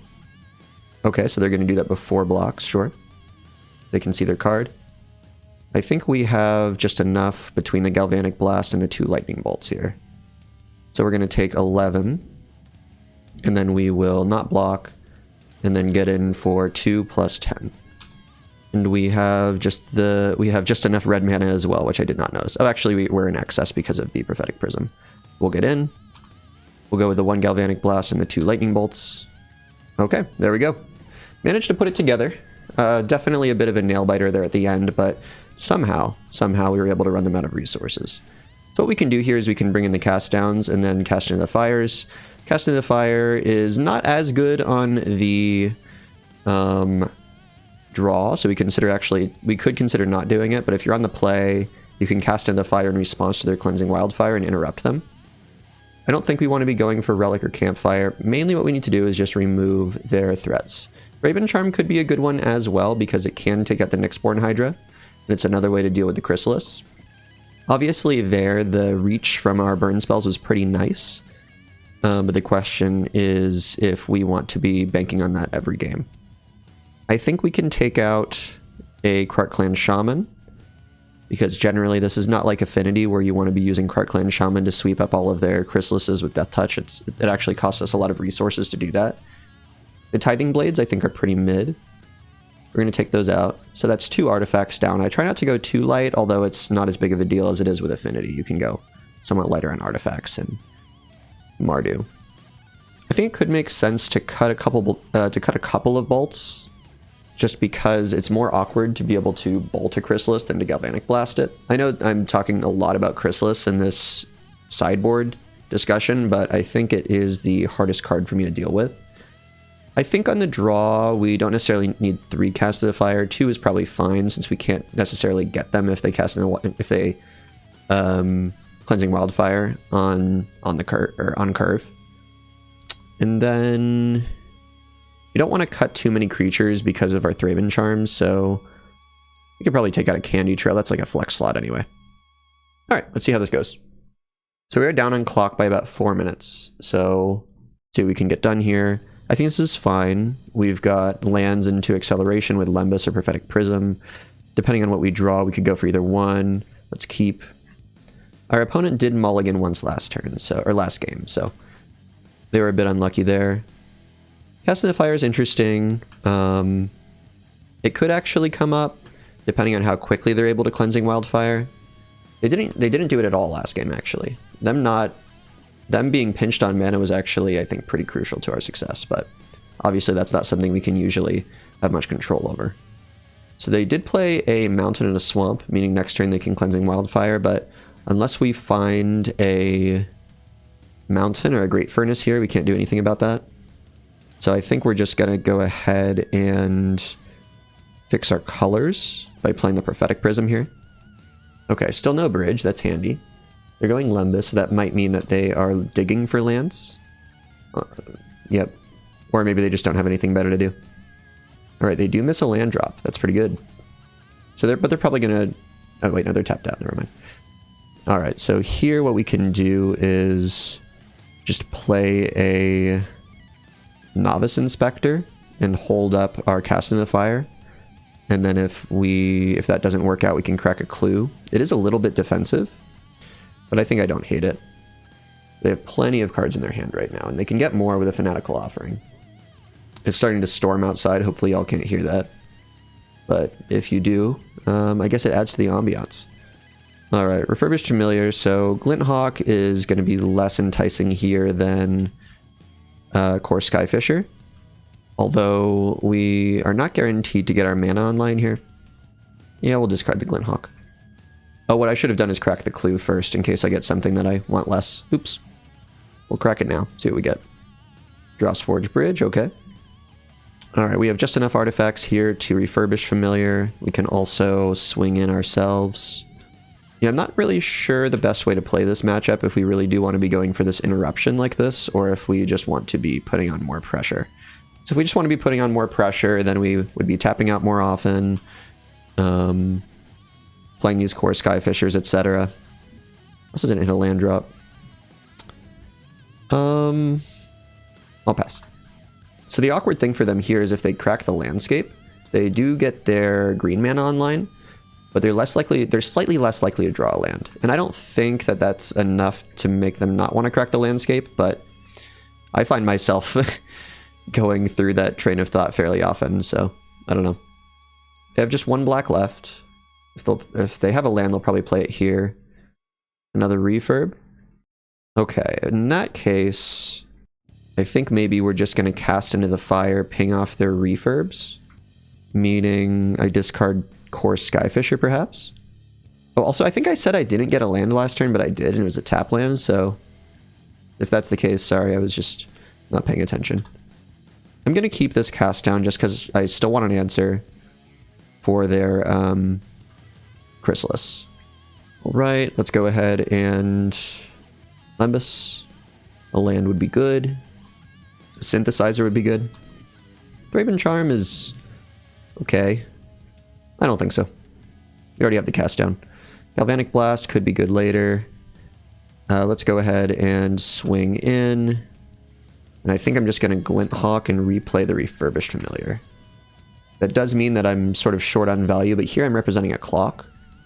So unless they get us with a Breath Weapon, which they do probably bring in, then I think we're in a highly winning position.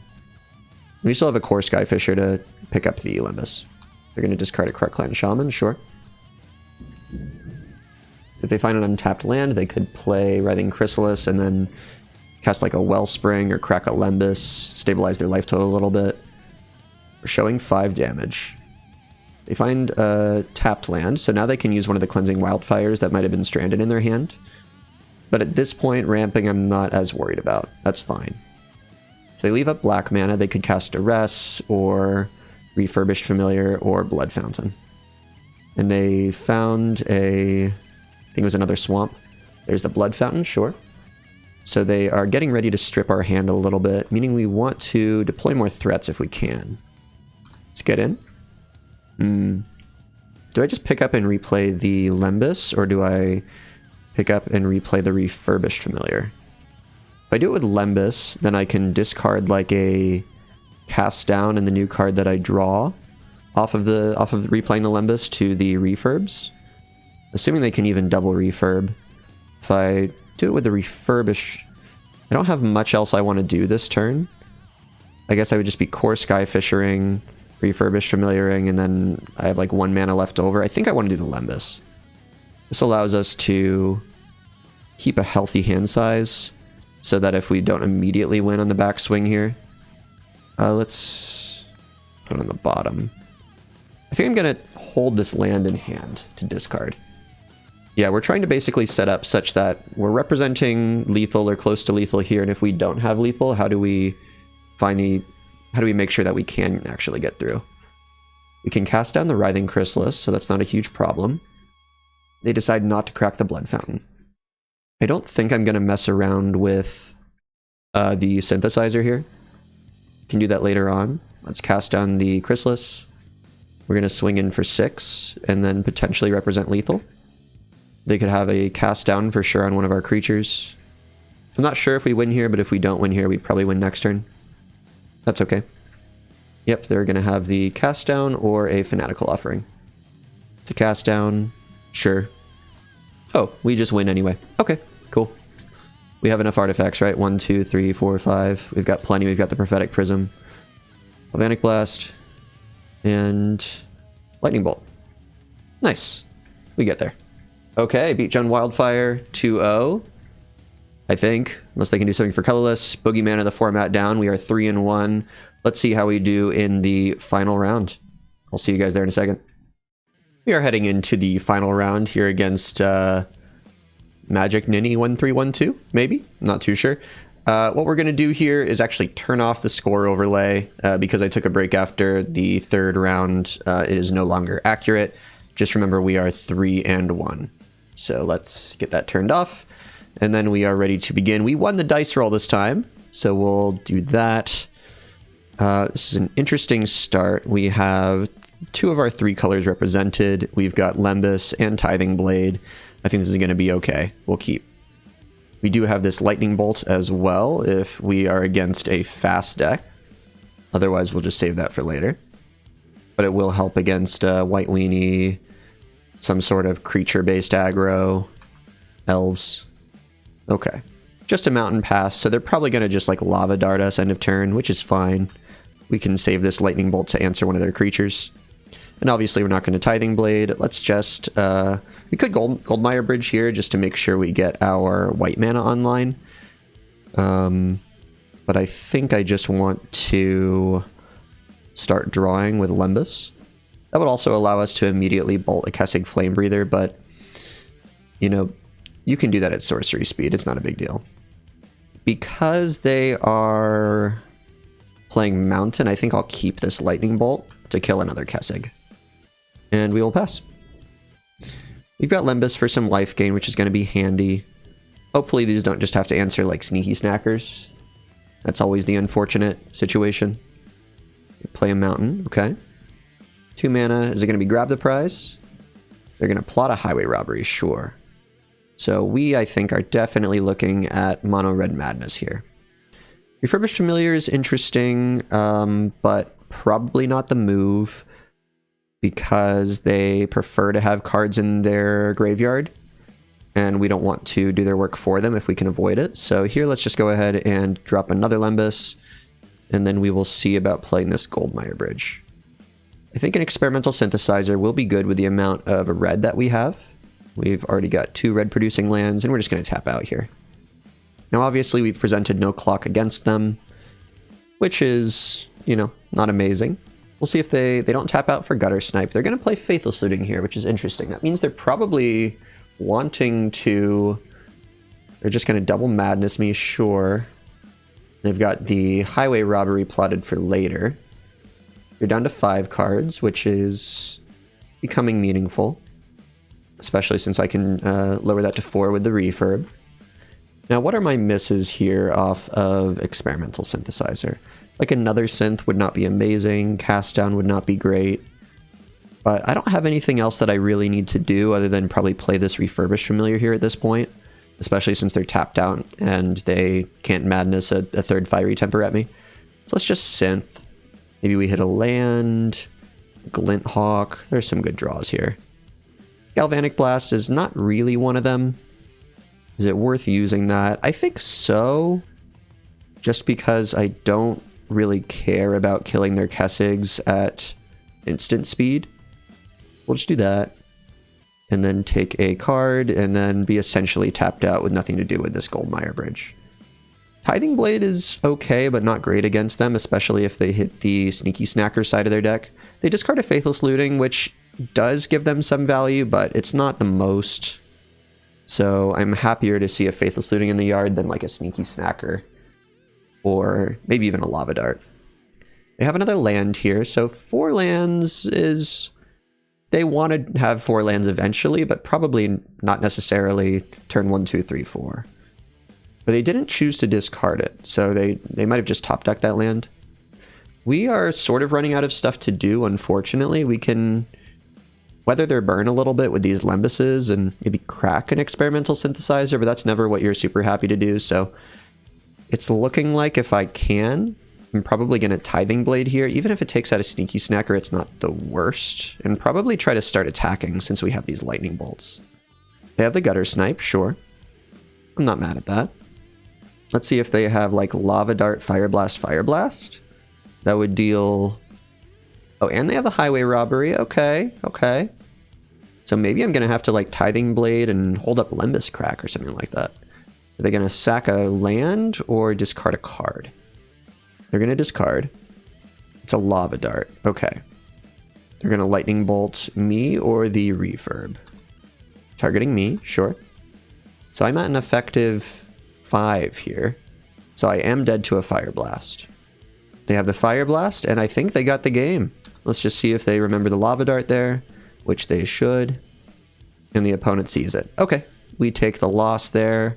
Not the end of the world. We do have some sideboard against this. So we want to be bringing in the campfires. I mean, maybe not a ton of sideboard, but some. There's a question of... I think I might have brought this up earlier in the league. I can't remember now because it's been a couple of days, but... against aggressive decks with X1s, do you want makeshift munitions? Here, I think the answer is probably not, although it can keep snackers off the board. I think I'm going to bring in these Thraben Charms, since they are removal... or Graveyard Exile. And then we will, yeah, we'll take out the munitions here.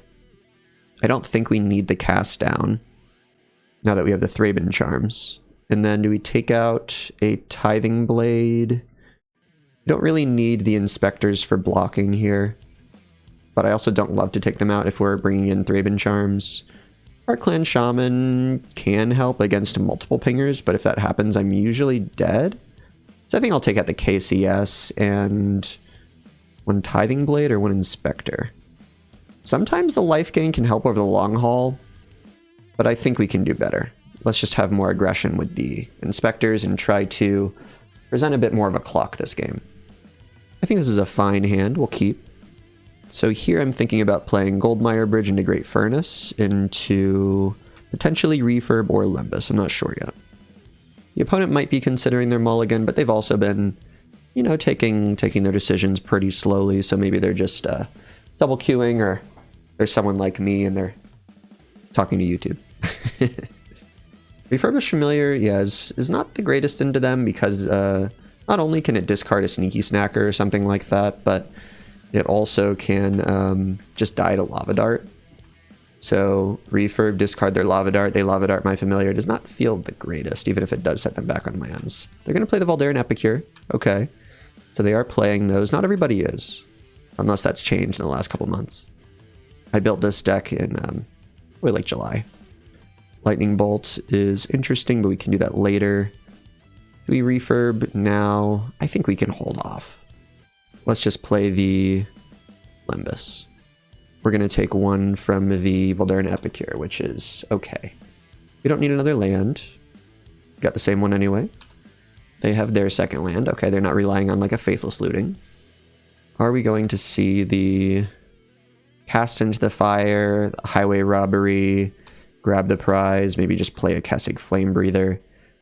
Yep, they plot the Highway Robbery. So they've got some pingers, or they don't have anything they want to discard.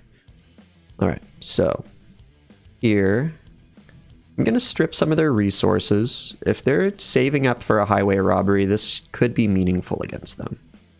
And there is a chance I'll bolt the Voldaren Epicure, although I think it's unlikely. They discard a Fire Blast, that's pretty handy. Okay. So they're playing more of a value-oriented game plan, huh? Let's see if they kept a third mountain. Looks like they might have. To be honest, I'm pretty sure I'm just supposed to let this attack through. Yeah. We can start blocking this pretty soon, most likely. What do they have? We haven't gotten any of our sideboard pieces yet. No Campfires or Thraben Charms. Got the Gutter Snipe. Sure. So we have to let that resolve before they can use their Highway Robbery. Or they're able to use their Highway Robbery here. But since this is not a cost, they can't discard the Lava Dart here and then use it to get more Gutter Snipe value. So we'll go down to 15. Let's see if they discard a Sneaky Snacker here. That would be pretty good for them, I think. But yeah, we do want to do that on the stack before Highway Robbery is able to discard a card.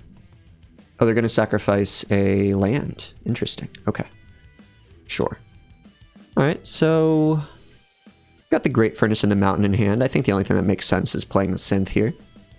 We can cast any spells off the top. It's a Campfire. Okay, that's pretty good. Yeah, I don't really see any strong alternative to that. We could potentially put the Mountain down just so they can less effectively take us off of red mana, but they can still kill the one land. I don't think it matters. We'll put down the Great Furnace, cast the Campfire, and then here, are we going to swing in with the Refurb? I don't think we will. I think at this point we're wanting to block with it, because Campfire, unless it gets removed, is here to help us stabilize. This is undoing 2/3 of a Lightning Bolt every turn. They start to tap, they change their mind, they decide to swing in first just to conceal information. To me, that kind of reads as like they have a Sneaky Snacker they can get on the board. It's a Kessig Flame Breather, not a problem. Shattered Landscape. Okay, kind of awkward here. I think I just want to crack Synth to get something on board to block with. Or maybe this turn, or to find some sort of removal. Yeah, let's crack the Synth. A Bolt would be able to remove the Kessig Flame Breather. Thraben Charm would not. That's fine. We'll just play this Great Furnace out and I think pass the turn in case we need the one more life gain from the Limbus. But allowing them to untap with a Kessig Flame Breather is definitely problematic. They choose not to use the blood token, so they do burn a mana there. But we need an answer for this quickly. They have another land, which I think they don't super want to see here. If they choose to attack, they probably have a Lava Dart. I understand that, but at the same time, this blocking with this does soak up 2 damage here. And if that's a bait and they don't have the Lava Dart, then we should block as well. Another Pinger. Grab the prize, discarding Lava Dart. Okay. I don't think that this looks like a turn they'll be able to completely burn us out, so we're going to go to 14 here. They're going to cast the Lava Dart right now. We'll just let all this through.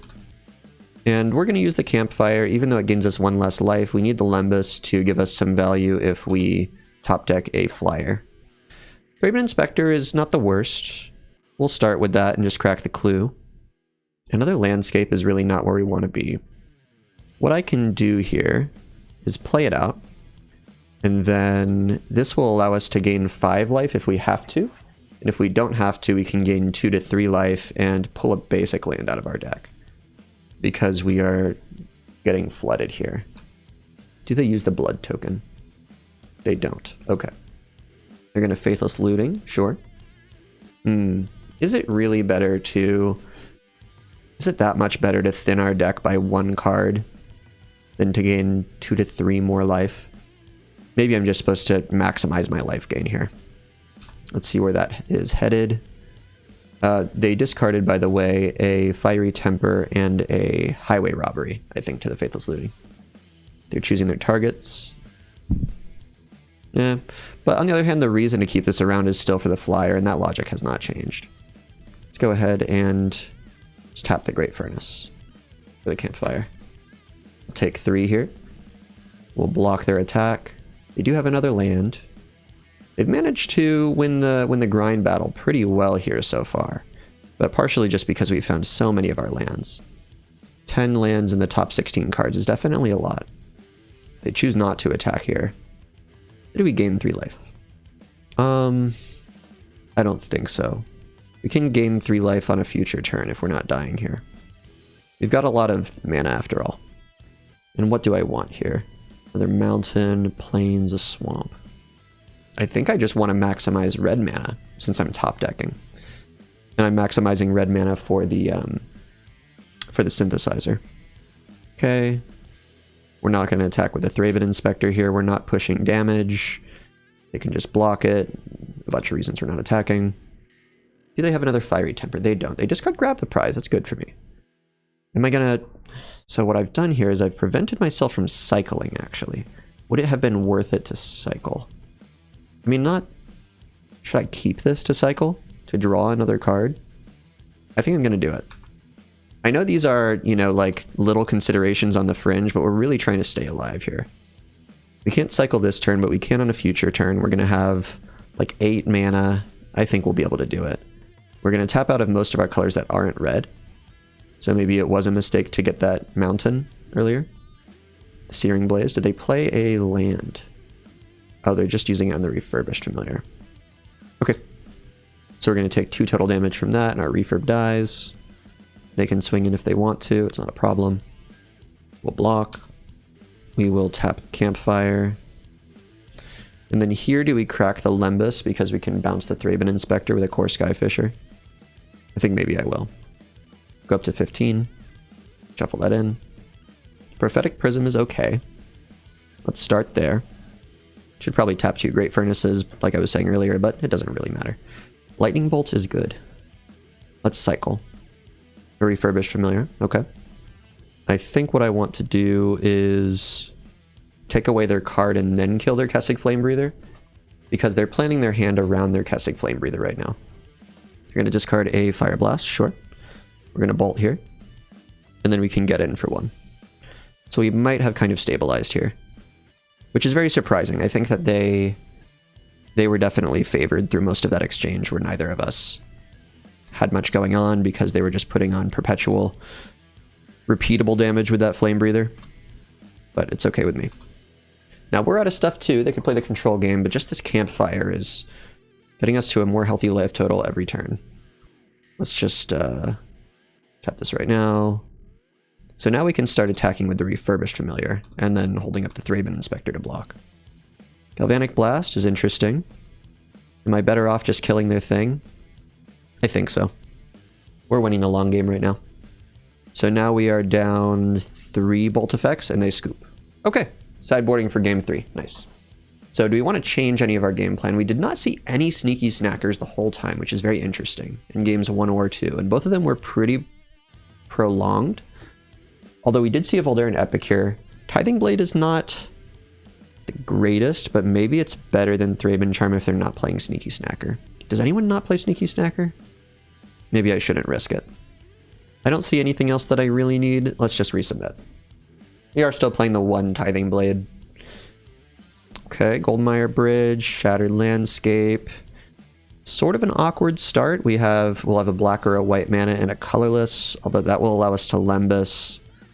We could do this on turn 1 or 2.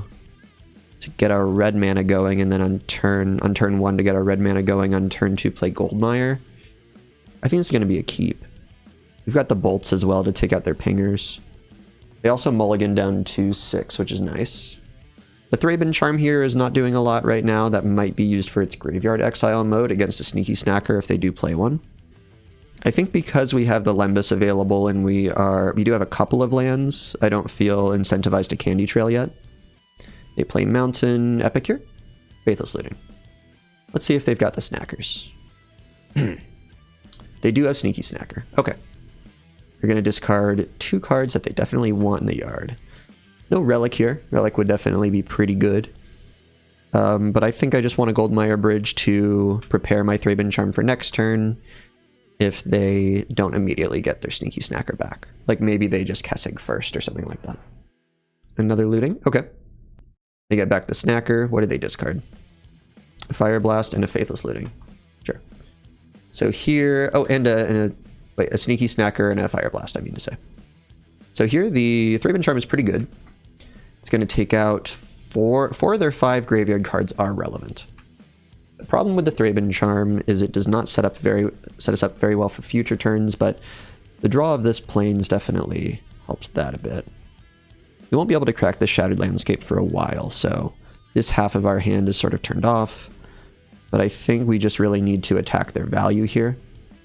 If we had the ability to take out the Sneaky Snacker first, that would be amazing, but I think it's too risky to let them untap with Lava Dart, Faithless Looting, Sneaky Snacker, Faithless Looting in their yard.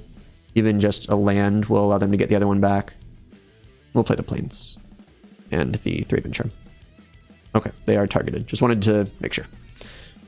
So here in this next turn, we're going to be dropping down to 16 at best, so they've got the beats coming in, and we have a slow recovery period after that Thraben Charm.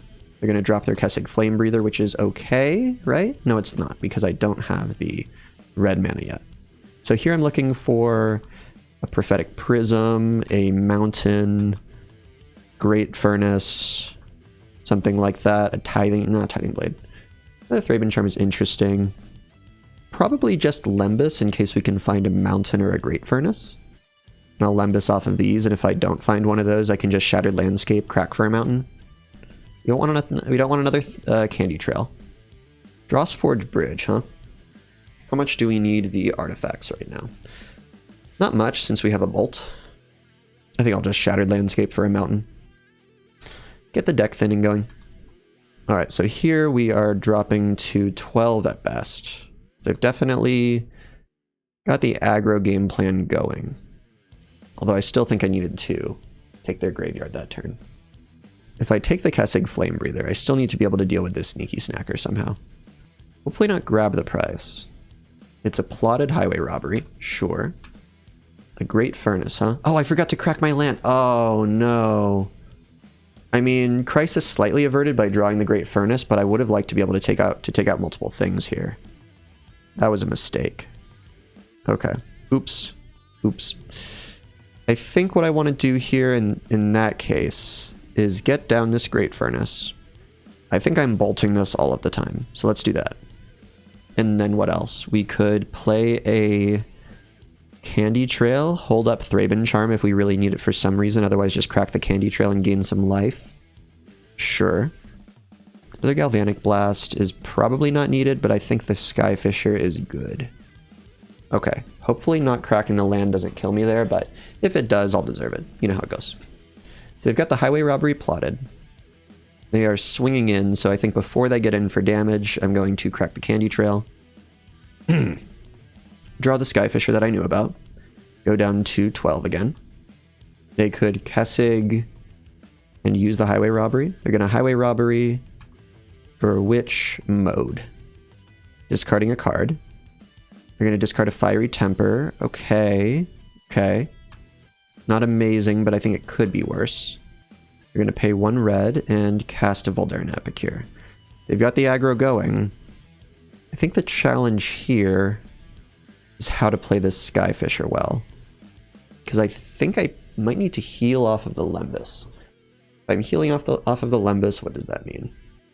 What I could do is Skyfisher, pick up the Furnace, replay it, and then I can hold up Galvanic Blast plus Lembus Crack, or like Land Fetch plus Lembus Crack, something like that. It's obviously awkward, and I think I need to crack Lembus on their turn. The hard part here is they're putting me to 6, so I could easily crack Lembus and they double bolt in response. Or I could shoot down a Voldaren Epicure and block the Sneaky Snacker, or vice versa. I guess I should block the Voldaren Epicure and shoot the Sneaky Snacker in case of Lava Dart. And then I'm only going down to 7. That would still allow me to gain life if I need to. They're not going to attack. Okay, that's pretty good. So do I Galvanic Blast the Sneaky Snacker here? If I do, it means I don't have an answer for a pinger. So I think here I just fetch a mountain. The mountain that I should have had on the board a few turns ago. So now they can kill me with Bolt, Bolt, Blast. But not, or like Bolt, Lava Dart, Blast. So basically 3 instant speed things. None of which would kill me. Let's just pass. I'm too afraid here. Oh my gosh. Alright, so now I think I need to get something happening. But I also still want to be able to crack the Lembus. So I think it's just going to be a Prophetic Prism into a land. I might be playing way too defensive here. Tithing Blade, I don't think I have time to play right now. Let's get the Dross Forge down to diversify a little bit. We're going to hold back. It's highly possible I was just supposed to crack Lembus during their end step. But we'll let them burn this mana away if they want to. You know, if they had instant speed stuff, they probably would have done it during my end step. 3 mana for a Gutter Snipe. Do they have a Highway Robbery plotted? I don't think it matters. If they do, they'll show it to me. Campfire helps. Campfire helps. Now that we have the Campfire, I think I'm going to try for the Synth. It's a Galvanic Blast. Let's use it. Play a land. And I guess play the Campfire. I'm sort of expecting to have to exile their Sneaky Snacker here instead of gain life. Not sure if that's worth it. We'll think about that. 1 red mana. Do they have Bolt for the bird? Not the normal type of bird, but this type of bird. I feel so close to comfortable. I think I'm getting out of the woods here. They're going to plot another Highway Robbery. That's interesting. So that means they can't use it this turn. Let's gain some life. Play another land. Interestingly enough, Thraben Charm does not answer Hessig here. It only answers Gutter Snipe. I don't think I ever really start attacking. Because I have such an empty hand, I'm not close at all to winning through combat. And just the fact that this can get me from 10 down to 9 might mean that I lose the game. Maybe once I tap Campfire a few times. And leaving it back incentivizes them to kill it, which means that I can flip my Tithing Blade.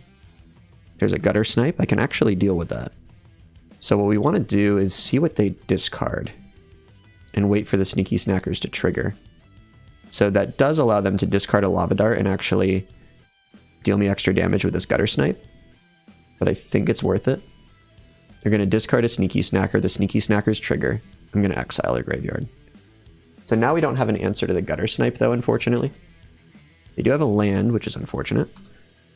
Maybe we had to tap our Campfire there. We're going to Lava Dart. Let's tap Campfire in response. Because I'm dead anyway to... I'm not dead to 1 Fire Blast if I do this, right? Because this is going to put me down to 7. But I'm dead regardless to double Fire Blast. I all of a sudden do not feel safe anymore. Are we going to see the double Fire Blast? This is a nail biter for sure. And I think it has to be double Fire Blast to kill me here. Not to win the game, just to kill me. So I go to 10. They cast Lava Dart to... Oh, I am dead to a single Fire Blast because I can flash back the Lava Dart, of course. Okay. Okay. But if I cracked Lembus, it would have been the same. Because Lembus would have gotten me to 5 here, and they have 6 if they have a Fire Blast. Alright, they've got it. Okay. We'll give them the GG, well played. Ultimately, we did lose to Burn after a nail-biter of a round 5. Finishing the league with another 3-2 record. It's the Mardu special, but I don't hate it. It's fine. We took another win today, which is great. And I will see y'all in the outro here in just a second. Thanks for watching. So if you've seen my channel before, you probably know that in these recaps, I usually try to analyze the choices in certain cards and determine if I was happy with them or not. But honestly, this league did not provide me with a ton of new information compared to what I had already, because this is a deck list that I have sort of owned over the course of multiple months, with this being one of the main decks that I play in Pauper. So overall, based on today's league, I don't think that I'm going to be changing that many cards moving forward. Obviously, there are some cards that, or suites of cards that you could consider changing, some of which I brought up in the intro. The mana base is something that I am pretty comfortable with, being sort of splitting the difference between Mirrodin lands, bridges, basic lands, and these shattered landscapes right here. Oops, let's open the display pane. These shattered landscapes right here. Also, the candy trails are definitely something that I have not seen too often recently. Something I'm not sure if I brought up earlier is that a lot of players have been experimenting with Hunter's Blowgun. I'm not really too partial to it in this build. For one thing, the ability to give your creature reach is less important given how many flyers we have. So I'm much higher on Hunter's Blowgun actually in Affinity than in Mardu Synth, but here I'm not really sure if it belongs, and I don't really know if we have the ability to dig quite as hard as Affinity does without Ichor Wellspring, so I'm not a huge fan of the ability to give a creature Death Touch so you can sweep with Krark Clan Shaman. So I'm not that big on that. I'm not super big on the main deck Nile Spellbombs or anything like that. Although I do have to say that if your meta is super big on graveyard relevant decks, you could main deck the Nile Spellbomb, or you could also main deck more copies of Thraben Charm. In this build, I've opted to put them all into the sideboard just to have a slightly stronger game one, but it's totally defensible to play, I think, anywhere up to 2 or 3 main deck Thraben Charms if you feel like your meta really demands it. I liked the Campfires. This is a card that I have not been playing that much with in Pauper, but online you see a lot more burn, a lot more aggro than you do, at least at my LGS, so this definitely came in clutch, although I didn't close out that final game against burn. So overall, I hope y'all really enjoyed the league. I had fun with it because I was playing Mardu, and I will see you guys in the next video.